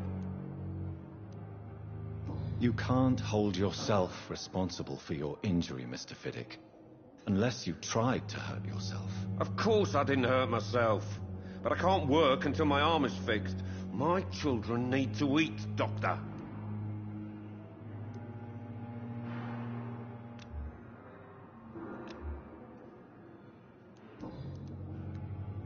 Tell me more about the death of your wife, Harvey. 1915. I was in the army, building workshops for the Royal Flying Corps. Helen was happy I wasn't sent to the front. What happened? The Germans sent Zeppelins to bomb the construction site, but they missed their target. My wife was bringing my dinner when the bombs fell. I'm sorry for your loss. So many died during the bombings. I served in France and witnessed the carnage there. I would like to say that she didn't suffer. Truth is, I have no idea. I just know that I'm all that me kids have. Poor little bleeders. How are your children after losing their mother? They were smaller then. The only good thing about this is my Helen didn't bring them with her that night.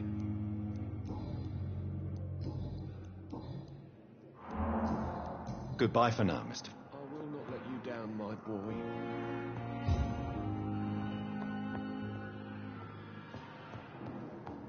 Come now, we can handle this.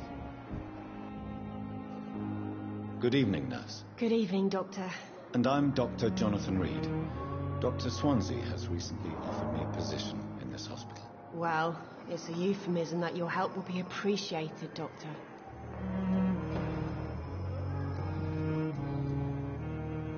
Do you need medical help yourself, nurse? I'm fine, really. I just need to sleep.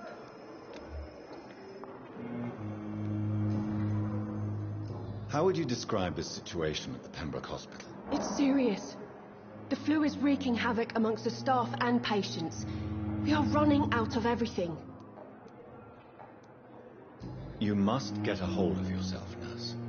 Sorry, I'm exhausted. No one has any idea when this epidemic will be over. Nurse Hawkins, the Spanish flu won't last forever. Even the Black Plague didn't kill everyone. I wish I could believe you. But what if this epidemic was worse? What if in the end, nobody was spared? How is the Pembroke staff coping with the epidemic? Well, not well.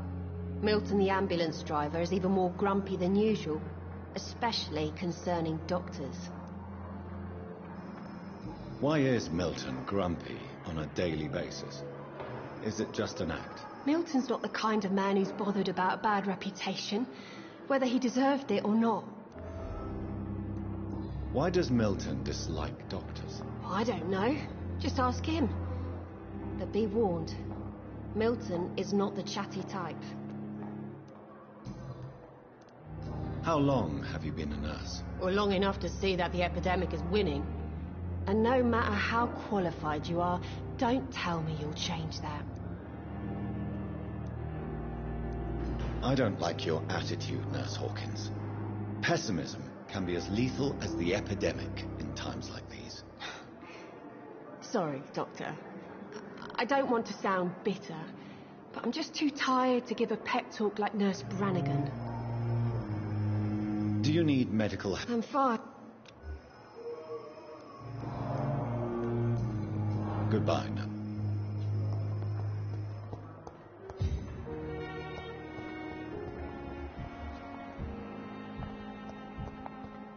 Fear and disgust. Good evening, sir. Can I help you? Unless you're here to fix my face. No. I don't think you can help me. I'm Dr. Reed. I've recently taken the position of head surgeon here. War injuries, am I right? You guessed right, Doctor. German shell took my pretty little mug right off. But they still call me Thomas Elwood. Soldier, do you need assistance? I'm fine. Just do something for this pain, will you? That's all I'm asking.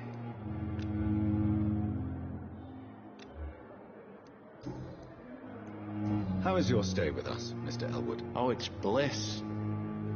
I just escaped death in the trenches to be surrounded again by the moans of the dying. Can I ask you precisely why you're a patient here? It's the pain, sir. The drugs don't work. It just hurts under the scars, if you get my drift.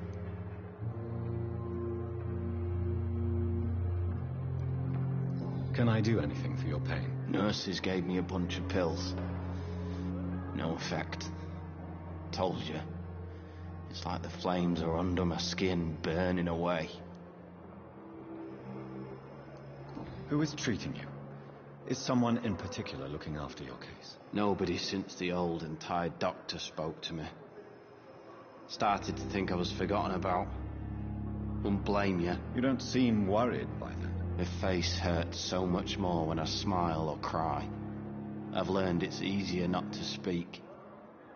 But be assured I'm smiling inside.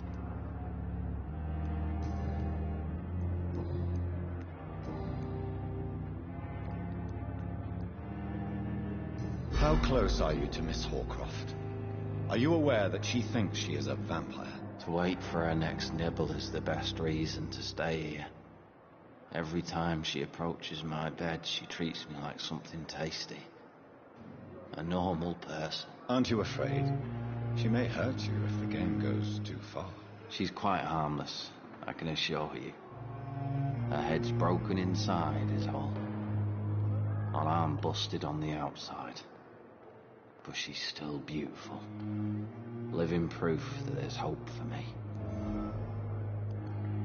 So do you let her bite you? You know that's not sanitary. And why not? She's only supping a few drops of me blood. And the pain, it's real for once. She could decide to bite less willing patients. Then it's another good reason for me to stay here, Doctor.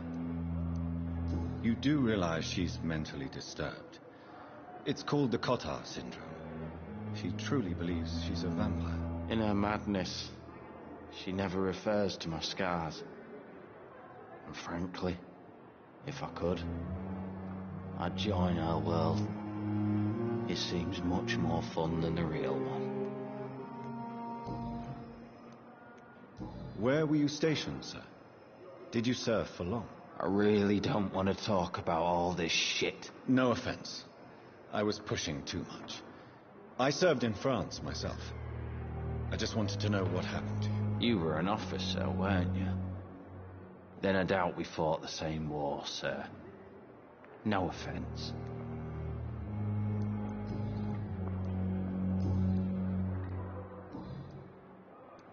Goodbye for now, Mr. Elwood.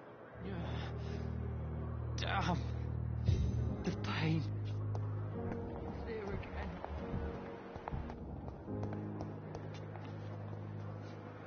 Good evening, Miss Howcroft. How are you tonight? I need blood, Doctor. Warm. Tell me, Thelma, why do you feel so attached to Mr. Elwood? Why him? I'm not sure, Doctor. I think we have a bond of some sort. We've both suffered so much. He's the only mortal I find interesting. Do you plan to make him a vampire too? Of course not. How could I inflict my curse on anybody else? I'm not that cruel, Doctor. Would you say you and Mr. Elwood are romantically involved? No. No, Thomas is a delicate soul. Even though he disguises it. But I am not the woman he needs. No, for I am a vampire, Doctor.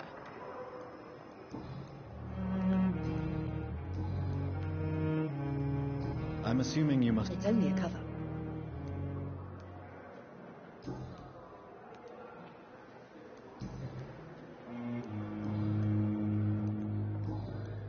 I'll leave you.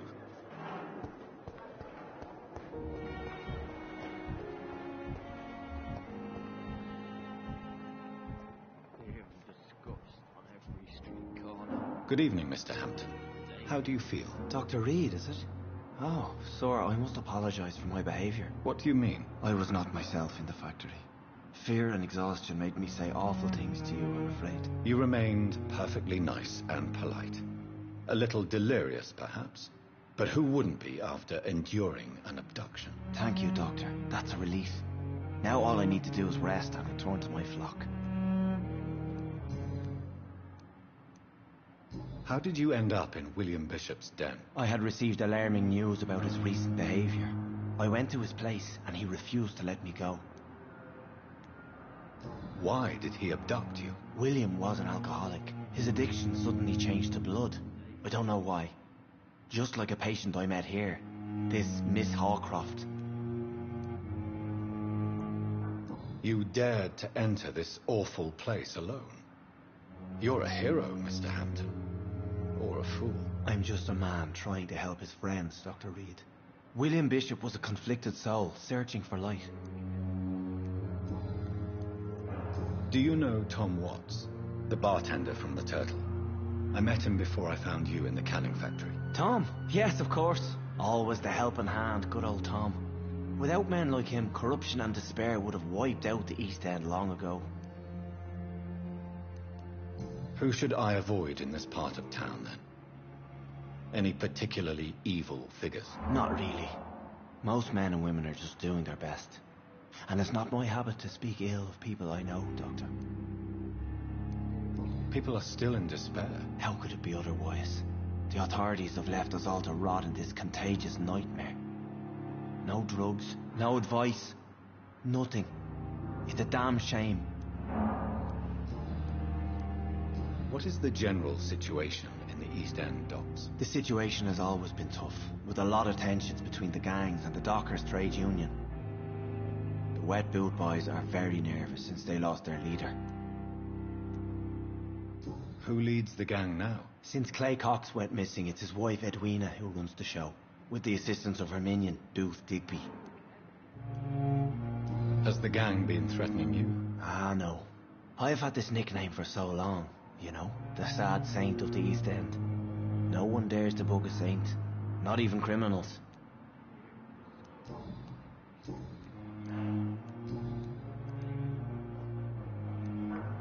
What do you do for a living, Mr. Hampton? I can't help but notice the cross around your neck. I manage a night asylum for the poor and homeless of the docks, and I try to guide the lost and hesitant on the right path to our Lord. Are you a priest, Mr. Hampton? A deacon, maybe? Not at all, Doctor. I'm just a man of faith, willing to preach the good word. Why didn't you use your cross against William Bishop? To repel him somehow? That's a very strange question, Doctor. A cross is no magical token, if that's what you were trying to say. Not mine, anyway. How do you feel, Mr. Hampton? Medically speaking, I mean. I feel exhausted. Beyond exhaustion, actually. William drank so much of my blood in his madness. I feel empty. You're in good hands here. Dr. Swansea is well versed in blood transfusion, and I'm sure he'll take the best care of you. Thank you, sir. I believe all I need is... Have you made friends since you arrived? Not really, but I recognize Miss Harriet Jones. I knew her when she lived by the docks. That poor woman had such a miserable life. You never came to see her here at Pembroke? Receiving visits when sick can be an important part of the healing process, you know. We're not just bodies. You're preaching to the converted now, Doctor. To be truly honest, I thought she was dead. She left the docks many months ago. Goodbye, Mr. Hampton. We'll talk again later.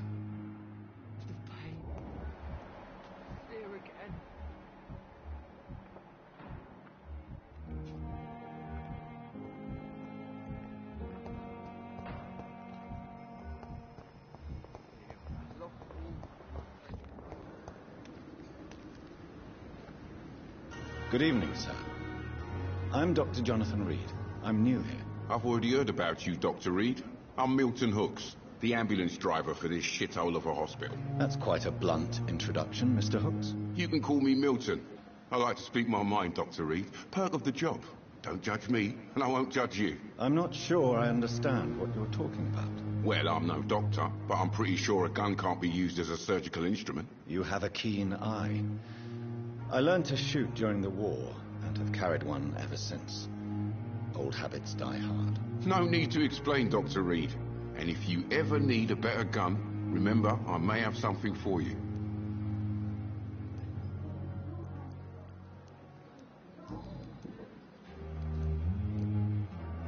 How is the situation around here? You want to hear the situation is all right? It's fucking awful. We lack everything, and it's getting worse every day. So what do you do exactly in this hospital? Apart from smuggling guns, I mean. I've been an ambulance driver since... too long, I guess. I bring sick people here night and day. It's a dirty job, but I get it done. Most of the time. Since you're on the front line, how is the sanitary situation in this vicinity? It's a complete disaster. It's even getting dangerous to enter some streets or buildings. Even the locals attack you. It sounds like things have been a bit rough recently. What's happened? Yesterday I got attacked by the patient I was bringing here. I escaped through the hospital's garden, but I lost my wallet when I was running. You left an infected patient outside the hospital? That's incredibly dangerous. Go there yourself if you want, but be careful, Doctor. I'd rather not bring your dead body back. Do you need any medical help, Milton? I'm fine, Doc. Physically, at least. But I would give everything to be in a better place right now. Are you really smuggling weapons through the hospital? And why not? I've already been attacked by patients, you know. And by gang members willing to steal my money. But you're not defending yourself. You're selling guns to civilians. You keep people alive your own way, Doctor. I offer them another way to protect their health. Why do you have such a mediocre reputation among your colleagues, Milton? Fuck them. Nobody knows the horrors I've seen since working here. This city was sick long before the epidemic, Dr. Reed. I know it's a difficult task, but correct me if I'm wrong. Is this not the job you are paid to do? I've seen babies left to die while their brothers were properly fed. Underage girls and boys sold to all manner of perverts. I'm sorry, I don't know what to say. Yeah, exactly. We lack words. So excuse me if I don't look on the bright side of life.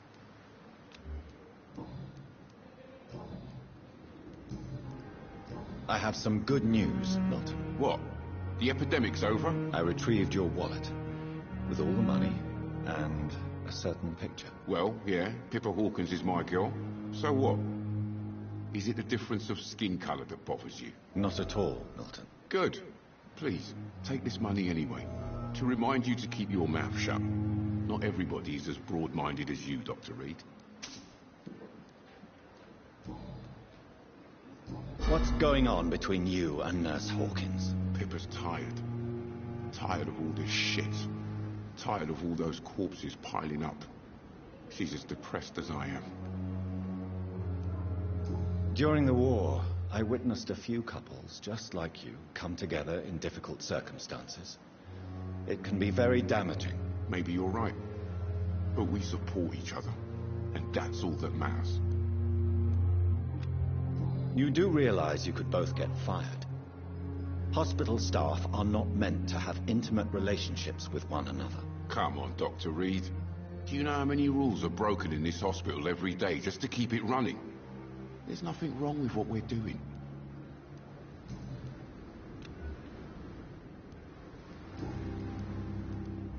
I'd like to see your... Wise choice, Dr. Reed.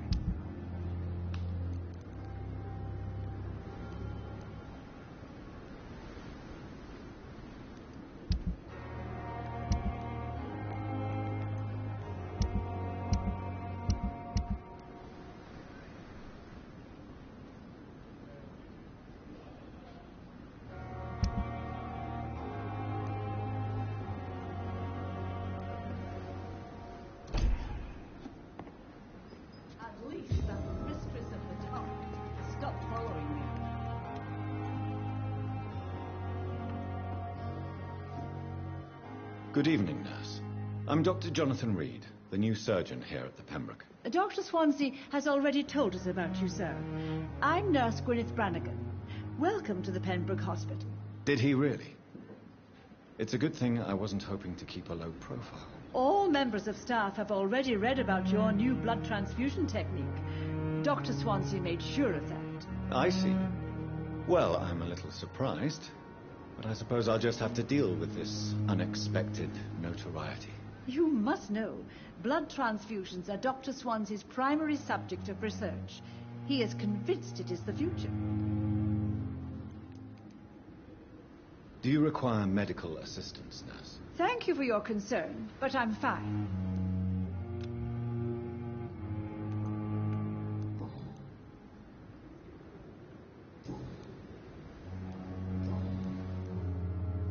How are things here? Not good, to say the least. We're struggling against an invisible enemy, more lethal than any bullet from a gun. It's hard, Doctor. An invisible enemy? Quite a poetic term for a disease, especially from a nurse. Sorry, Doctor. These last few weeks have been exhausting. We could all do with a good night's sleep. Do you think this hospital can survive the epidemic? We are all volunteers here, and we're trying to hold fast, but how do we beat an invisible killer? Some nurses have already resigned. I'm not familiar with all the staff yet. Perhaps you could help me. Brilliant professionals, most of them. Dr. Swansea has a gift for recruiting talent. Most of them? Is there a problem I should know about, nurse? It would be inappropriate for me to speak ill of a colleague. Is there anyone that stands out? Well, I have never met someone as dedicated as Dr. Tippett. He should be a standard for us all here. If only he were younger. Why should his age be a problem? I guess it's fair to say he's always pushing himself to the limits. He just doesn't know when to stop and get some rest. Nurse Brannigan, if you do know something, please tell me. Anything you say will be held in confidence. No. I may disagree with some conduct, but in the end, everybody is doing their best.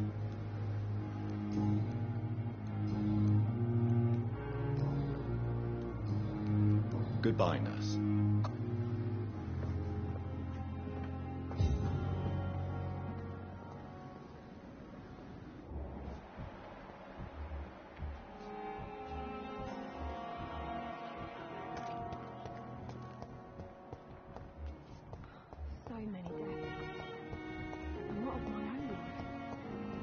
I cannot enter.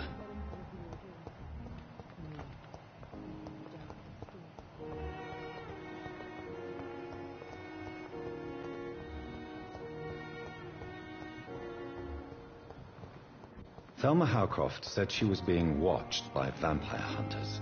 Good evening. I'm Dr. Reed. Always a pleasure to meet a colleague, sir. Especially when he was supposedly dead. A colleague? Are you a doctor too? Not anymore, sir. I used to be Dr. Rakesh Chadana.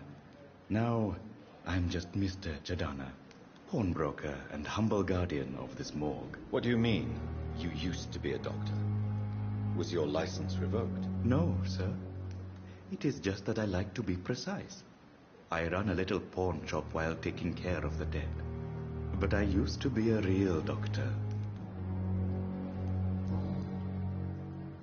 Are you afraid or uneasy being surrounded by so many corpses? Why should I? These bodies are empty vessels. Flesh left to decay. Poof. No soul anymore. All gone.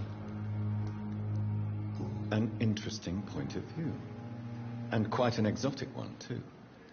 Most people fear, or at least have a respect, for dead flesh. Sir, as a medic during the war, I learned to face my death and the death of others. It's the pain we have to tame, not death itself. How did you get this job? After I left the army, I worked as an undertaker down by the docks. A dangerous place with many an unpleasant business there. Milton Hooks helped me get a job here. Do you work here alone? Yes, very easy work, sir. All I have to do is watch a few bodies. The situation was very different when the main morgue was still open. Why do you have to watch these bodies? Because these poor fellows have no names. We keep them in case someone comes looking for the missing. Sadly, very rarely happens. Why close the hospital's main morgue? It was for sanitary reasons after the beginning of the epidemic. Cadavers had to be moved to the nearest mass grave. Have we met before? I don't think so, sir.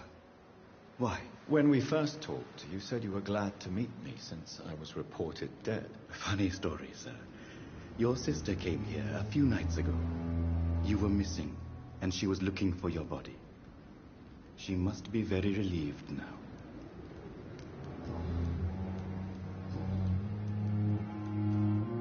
A pawnbroker? I expect you get all types of people here. Yes, sir. All kind of people. For I sell all kind of goods. What kind of goods? With the quarantine, it's not always easy to buy things. So I trade. I exchange. Some people sell. Some others buy. I like to help. Who comes here to trade with you? It's very unhygienic, even unsafe. Diseases can spread. For the customers, for the hospital. I'm very cautious, sir. I've been a doctor, remember? And all my clients are good people. In fact, I think I only know good people. Since you're not afraid of dying, do you believe in life after death, Rakesh? No. I believe we must do all the good we can while alive. For our time is short, and the obstacles are endless. Do you think you would enjoy immortality as a concept? I don't think so. Don't mistake me. I love life, and I'd like to live a long life. But everything has to decay, sir. Even goodwill.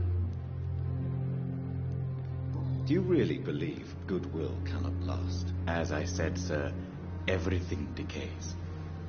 If I was to never die, goodness, I would be bored or worse.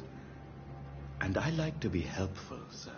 Quite depressing, wouldn't you say? Yes, but the good news is we'll all die before losing our humanity, sir.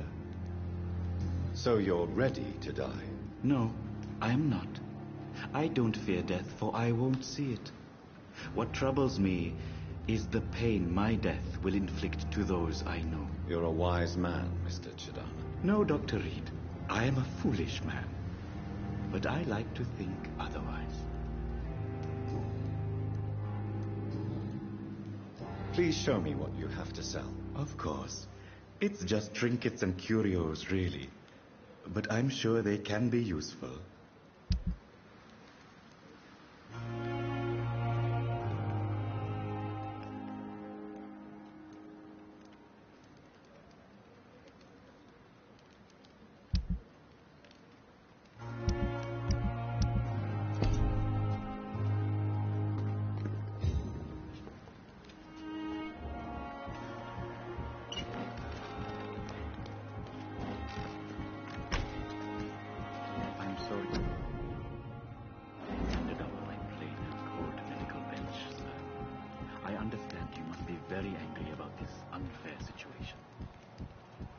To arrange to have you buried in the same mass grave as your wife. I hope that might help.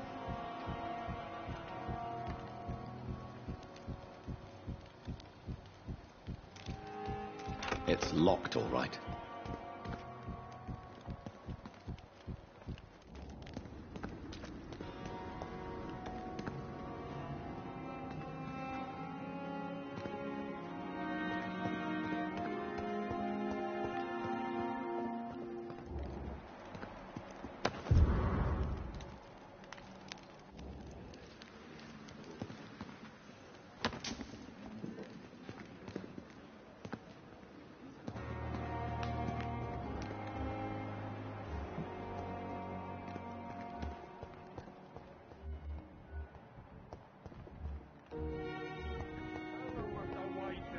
Blaming me will not further your agenda, sir. How long is the Count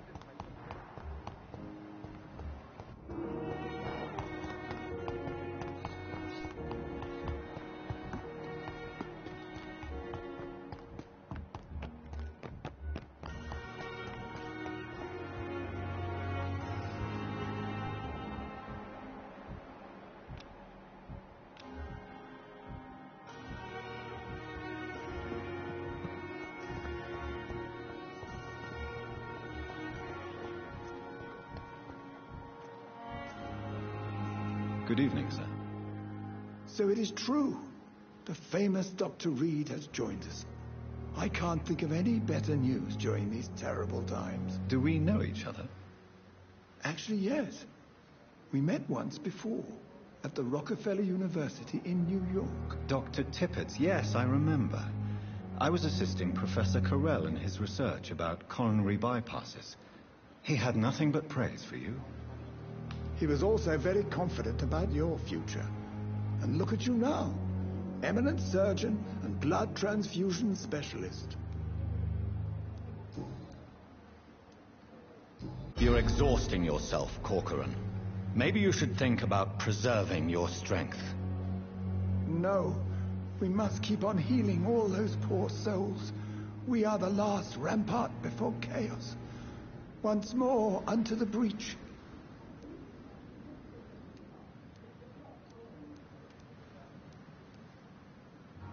Nurse Brannigan is worried about you, Doctor. She should not have told you that. I will have a word with her. You don't have to blame her for her honesty. I'm not that kind of man, my dear Jonathan. Actually, Nurse Brannigan's opinion is the only one I may listen to. What is the Pembroke Hospital situation? And please, speak freely. This hospital is not exactly the best of London. I'm sure you are used to working in a better environment.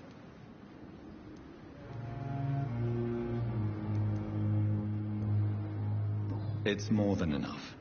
In any case, the personnel of a hospital are much more important to me than the building. Don't be misled by appearances, Dr. Reed. This hospital does not lack talented people. It just lacks hope.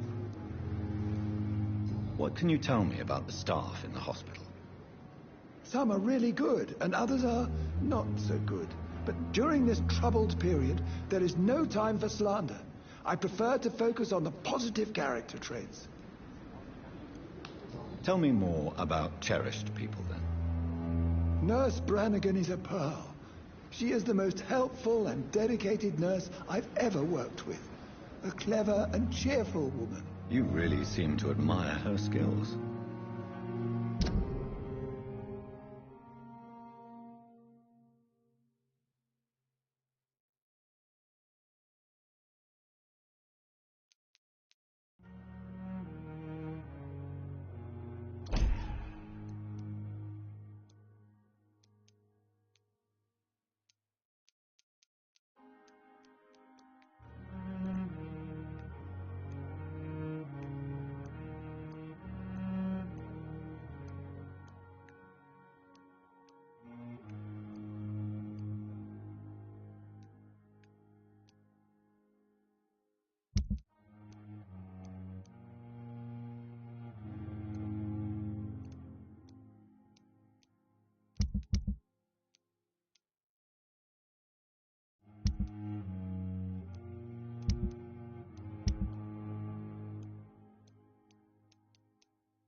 I'll go even further. If she was a man, she would be a damn fine practitioner. Any opinion about the management? I don't always agree with Dr. Swansea's reserve, but I must admit he does all he can to keep this facility running during this crisis. Ah, yes, the burden of command. I was fed up with this concept while serving as a medical officer. Don't get me wrong. Swansea's a good administrator. I just wish he would get out of his office now and again.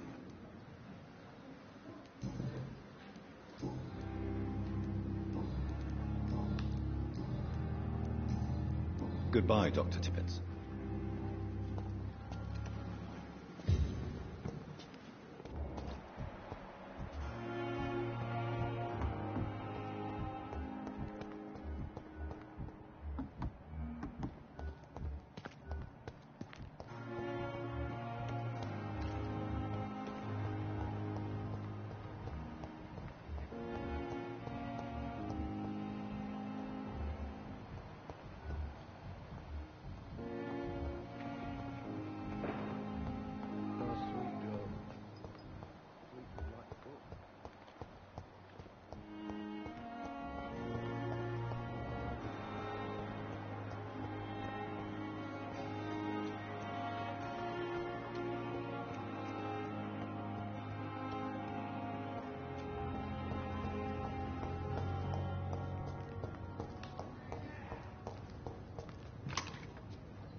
It's locked. Please, sir. I need help bad. What's going on? I'm Blight, sir. Newton Blight. I've lost my mate. Can't find him anywhere. I'm Dr. Jonathan Reed from the Pembroke Hospital. Please, calm down and give me more details. Oswald and myself were both infantry, sir. We were en route for the hospital, but... well, we had a disagreement. And Oswald ran off towards the canal. How long have you been searching for him? I can't go there. Too many rats by the water. Fucking rats. Can't stand them since the war, sir. Can't stand them at all. Don't be ashamed, Mr. Blight. Many soldiers who survived the trenches suffer from musophobia. I'll see what I can do for your friend. What can you tell me about yourself? I'm Oswald's best friend. We served in the same regiment, sir. Taken care of each other since we came back from the front. Do you need medical attention, sir? No thanks, sir. Unless you're able to get rid of every rat in London. This is a dangerous part of town. What are you doing here? We were looking for the Pembroke Hospital.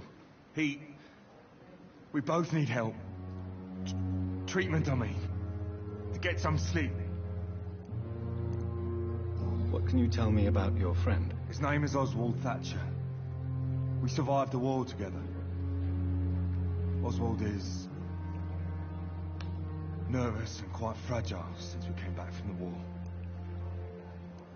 Where was your friend the last time you saw him? He went down by the canal. He didn't want to go to the hospital. I think he went to the sewers on purpose. So I couldn't go after him. I have all the info. Thank you, Dr.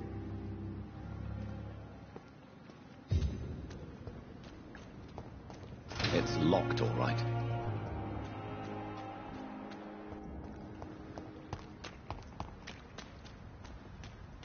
I cannot enter.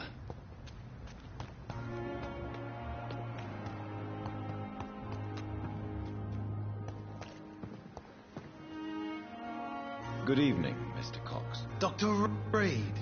Still working at night, I see. I like that.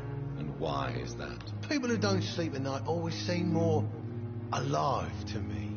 More interesting, one way or another. Do you ever think about that poor fellow I saw you push in the water? The wound he gave me will make sure I don't forget him. Still fucking hurts. Boss had cut me good. That man was determined to murder you. You almost died. What a surprise. The first time I met him, he nearly shit himself. Fucking coward. I guess revenge gives you balls. What did he want? Revenge? I recently had to kill his brother. Poor arsehole thought it would be easy to return the favour.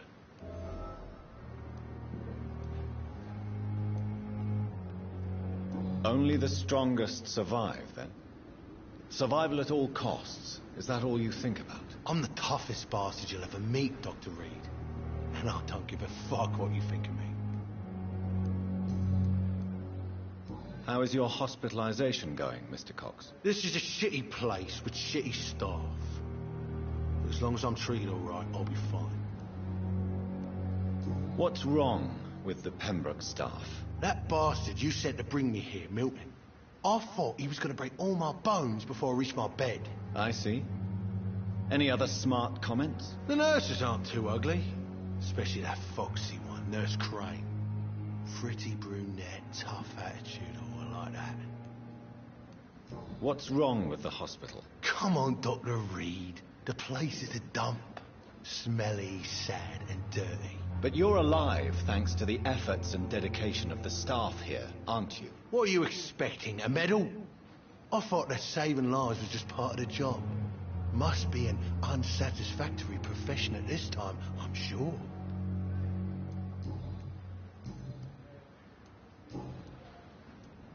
How long do you think you can escape the law, Clay? I know this city like the back of my hand, Doc. I know its streets, who to pay, who to avoid, and who to bully. I won't get caught.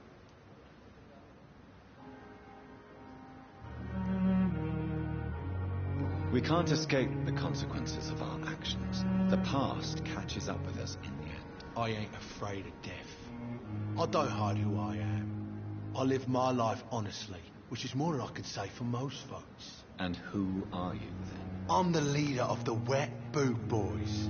One day, I'll leave this shitty place and punch in the face all who thought I would not come back. I'll leave you for now, Mr. Cox. It is now.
Hey, Doc.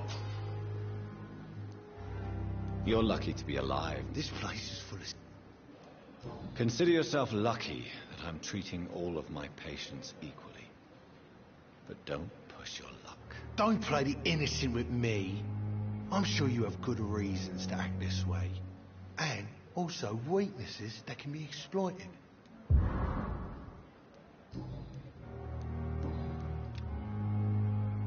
I'll leave you for now, Mr. Cox.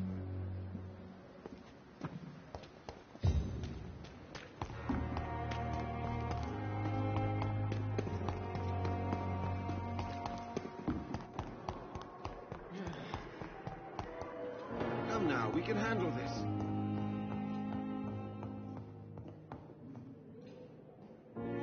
Finally, you've returned, Doctor. Did you... Yes, nurse. You've worked your first miracle, Doctor. Now, this patient here needs immediate treatment. Duty calls. When the storm has passed, I'll show you how to mix the remedy yourself with the same basic ingredients. Many thanks, Doctor.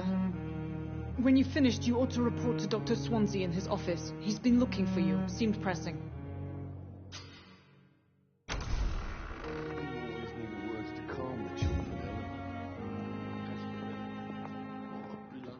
Good evening, Doctor. How is my... Goodbye, Mrs. Godwin. Doctor. Good evening, Mr. Godwin. I'm okay. Do you need any help? I'm afraid I... You are not a burden, sir.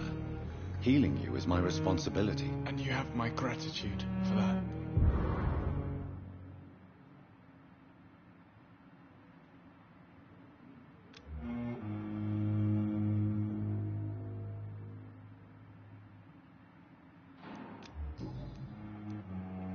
Tell me about yourself, Mr. Coswick. I don't want to talk, Doctor. I have to go now. I'm all right. Don't waste your time with me. Always knew the words to calm the children, Helen.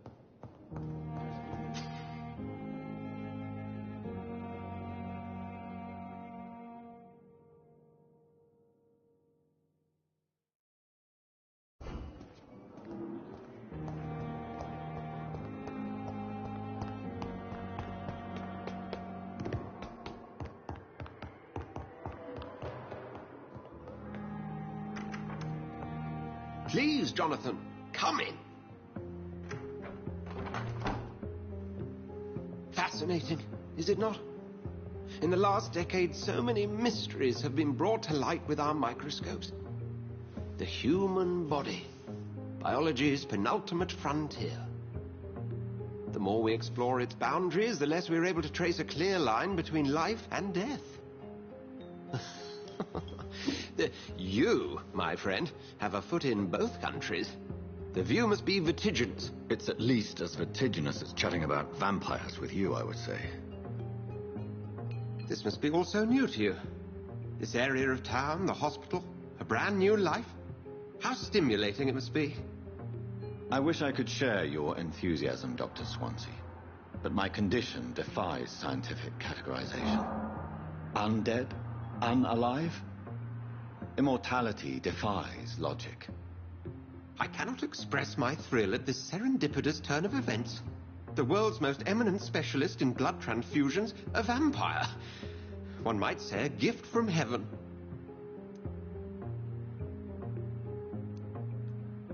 It may seem strange, but your words have brought me some comfort here. Forgive me. I've been an admirer of your work for a long time, and now you are so much more than a brilliant physician. And please, call me Edgar.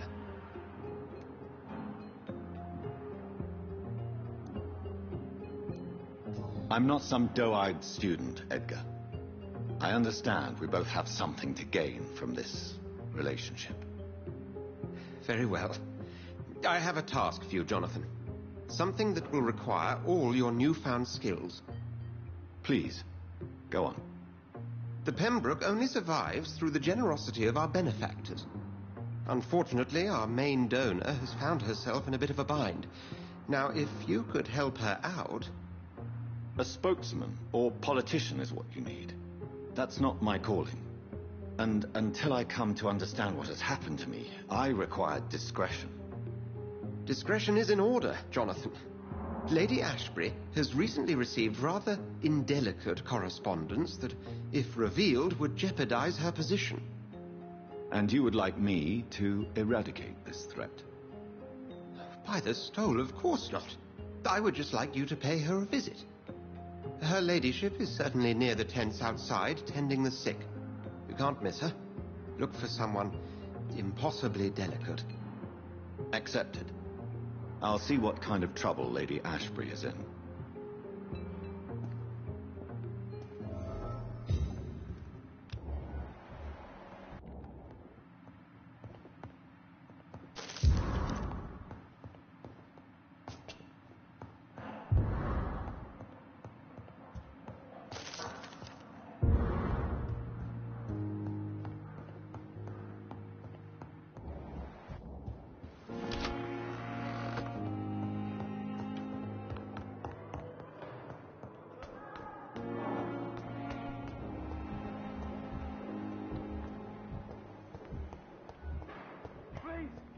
Please, someone help!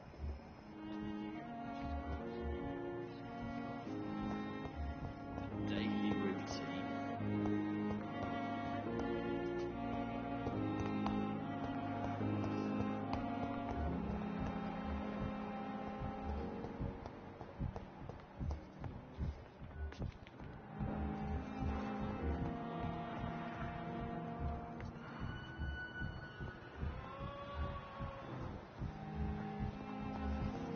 They lack the resources, but we have some of the most brilliant minds in London.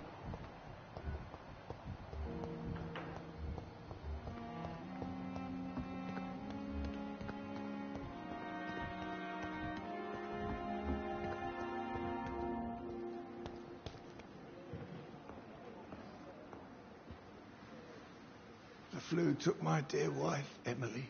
I take comfort knowing we'll soon be together again. Mr. Rainfield, that's no way to talk.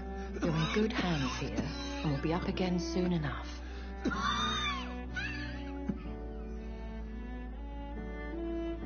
Now do me a kindness and get some sleep. I'll be back round later. Your words are kind, the blessings of an angel. You're the sweet, sweet Lady of Mercy.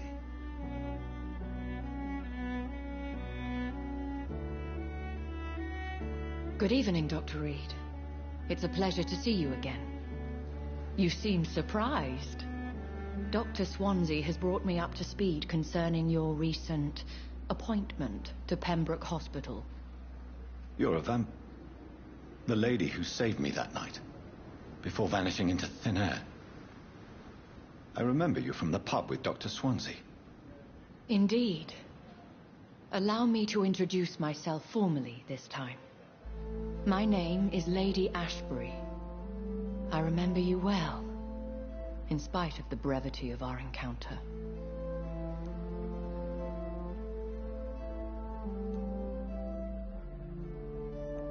Apologies.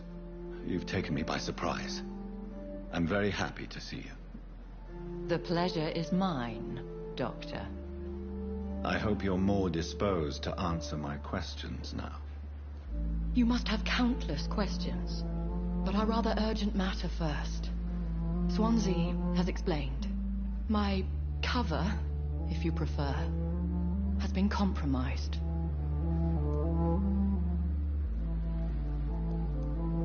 Have any of the patients given you trouble?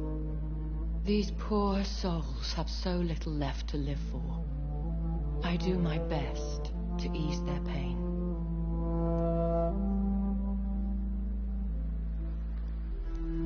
The world would be a better place if it were cared for by women like you.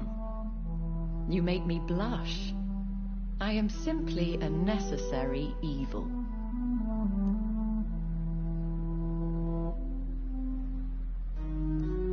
Pardon my boldness, Your Ladyship, but I have questions concerning this condition we share. As a newborn, your hunger for answers is rivaled only by your thirst for blood. But the questions need wait. I'm a scientist. My trade is in the deciphering of mysteries, and I need information to feed my mind. I will gladly answer every question you have, but first, prove yourself capable of resolving my predicament without eating the culprit. Dr. Swansea has commissioned me to be your agent in this matter. You could start by explaining what's amiss.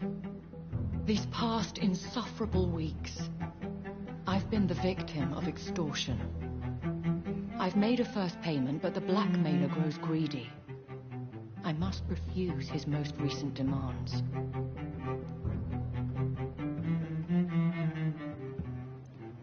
What are your expectations? Please be precise. As the newly appointed surgeon of this hospital, you are in an excellent position to ask innocent questions and deftly learn the identity of my blackmailer. Who would be so foolish as to threaten you? A kindred spirit. Even if it were the case, and I highly doubt it, a vampire would have asked for something more valuable than money. My suspicions lean toward a patient or their family. If we're dealing with an ordinary criminal, surely you've the means to deal with it yourself, if I may. As immortal tradition doth dictate, all fangs and hypnotic eyes ablaze, the blood would run like a river. That's what I hope to avoid. Violence has a tendency to spiral out of control. Please continue. Every detail is essential. I'm your man. My embarrassment in this matter is eclipsed only by my shame at having put the hospital at risk. The threat from our anonymous scoundrel is clear. A list of dates. My visits coinciding with the dates of suspicious patient deaths due to massive blood loss.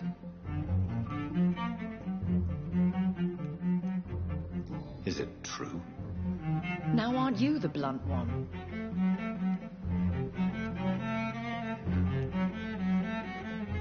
Excuse my impertinence, your ladyship. This is not an interrogation. I assure you that this line of questioning is in your best interest. In all honesty, I'm not simply a patron to the hospital. My visits serve a dual purpose. Dr. Swansea has been treating my condition with a revolutionary technique of blood transfusion. It seems you are a specialist in the domain. I'll take care of it. Do you know where I should start? If that was the case, I'd settle the matter myself. You could talk to our local gossip, Harriet Jones. Not a pin drops here without her hearing about it. I'll meet that woman now. My life, as others know, is in your hands, Dr. Reed. I'm sure of your discretion, but I do fear your powers of persuasion will be put to the test. When this is resolved, I'll be your obligé. I'll answer all questions in regards of your condition.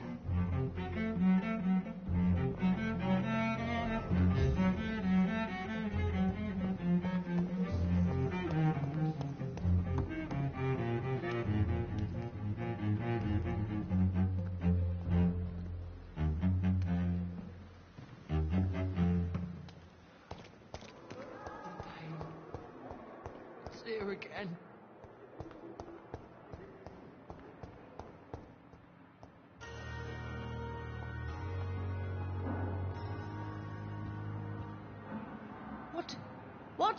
What is this? Who are you? Get out of my room. There's no need for alarm, madam. I'm Dr. Reed, the new surgeon. Preposterous. Dr. Reed, you say? I don't want some bumbling intern. Where's Dr. Swansea?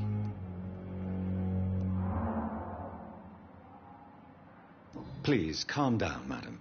I assure you that I am highly qualified. I'm just back from war duty. How brave. Threatening an old defenseless woman. You know how long I've been a patient here. You've picked the wrong fight. I'm Harriet Jones. Harriet Jones? Indeed. I've been meaning to have a chat with you. You know what goes on here better than any other patient, I gather. Oh, better than any patient, nurse or doctor. I've seen so many vile undertakings. I heard there have been some despicable goings-on. Was there a case of blackmail? Blackmail? Wait. You're investigating something. This isn't a social call. One of those incompetent cunts slit a poor sod's vein.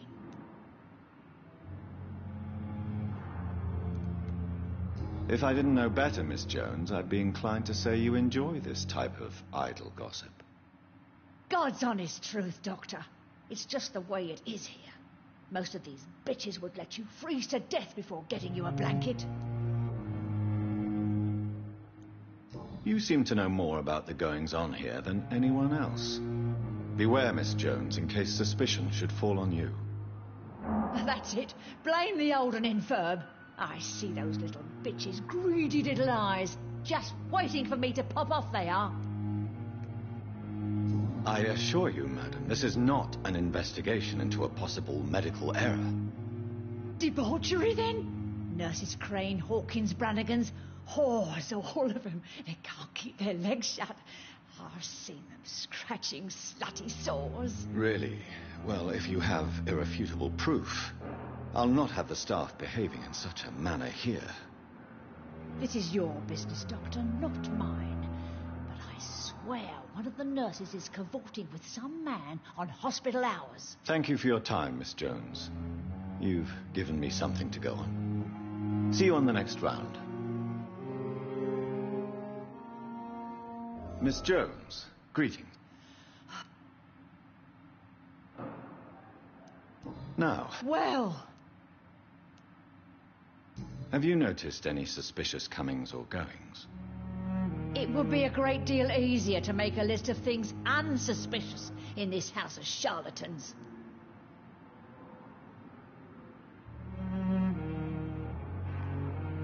Come now, Miss Jones. Surely it's not that bad. Have you no eyes? This hospital accepts all manner of souls, regardless of origin. The proper sick cannot heal.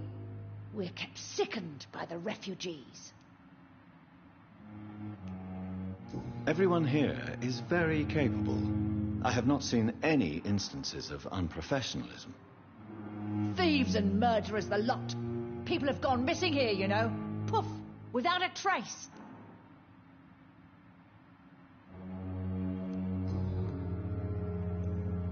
If you could just tell me why you were admitted. It's terrible, Doctor. What with a pain in my chest, coughing up blood, and I get awfully tired. Wouldn't be so bad if I hadn't lost my house and all. I see. No one comes to visit, you know.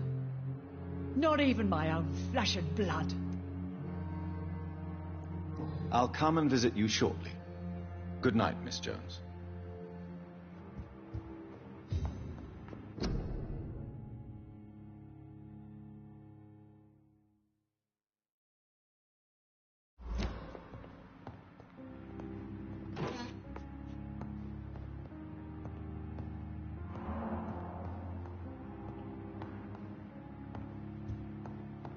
The patients and staff might know something. I'll start my investigation with them. Don't worry, sir. I'll be back in a few minutes. Call me if you need me, okay?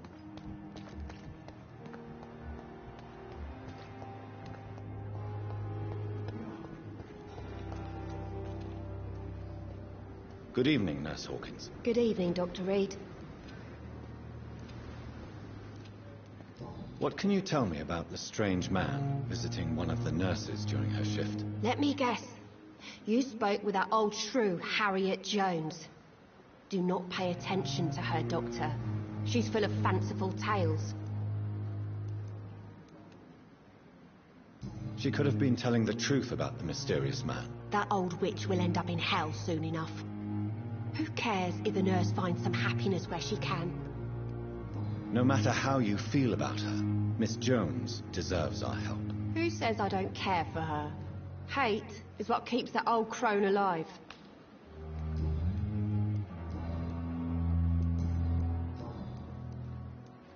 Pepper, I know you're very close to Milton Hooks. Yes, Milton Hooks is my man. If you want to report me for that, Just feel free, Doctor. I have no intention of reporting you, Nurse Hawkins. But are you aware of the risks? The rules say I won't be allowed to work as a nurse anymore. But here at the Pembroke, we break rules all the time. Is he worth the risk? Hey, I'm no perfect woman, and Milton is not the finest bloke. But we do our best to get by. That's all any of us can hope for nowadays.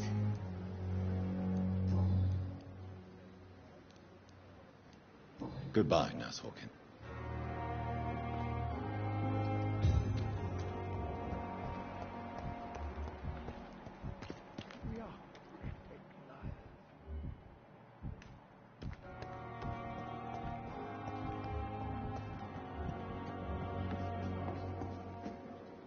Good evening, Nurse Brannigan. Good evening, Doctor.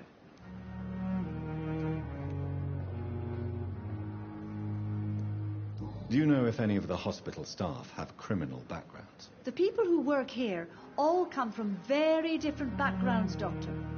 Just like the patients.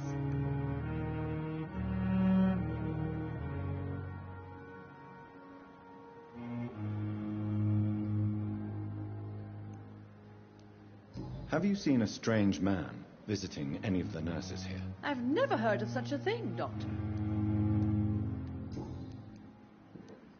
Why does Dr. Tippett's claim you're the main reason he keeps working, despite his fatigue? If it wasn't for him, I probably would have left the Pembroke years ago. Dr. Tippett does not think of you as just a nurse anymore, does he? If you're suggesting he's not taking my gender into consideration when it comes to medical practice and knowledge, I really hope he doesn't.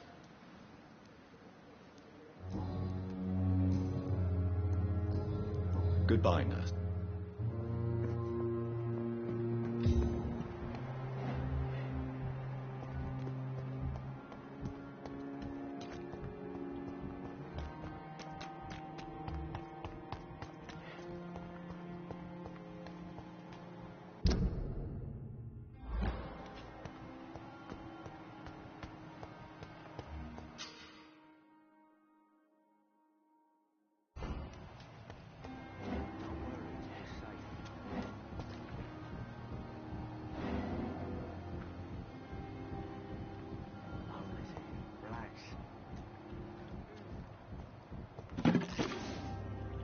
You're sure you don't come back with me?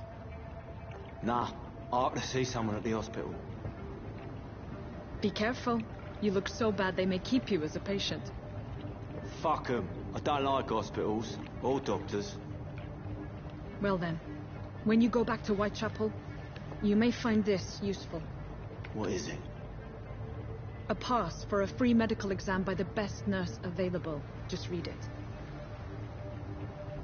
I don't read well, but thank you, I guess.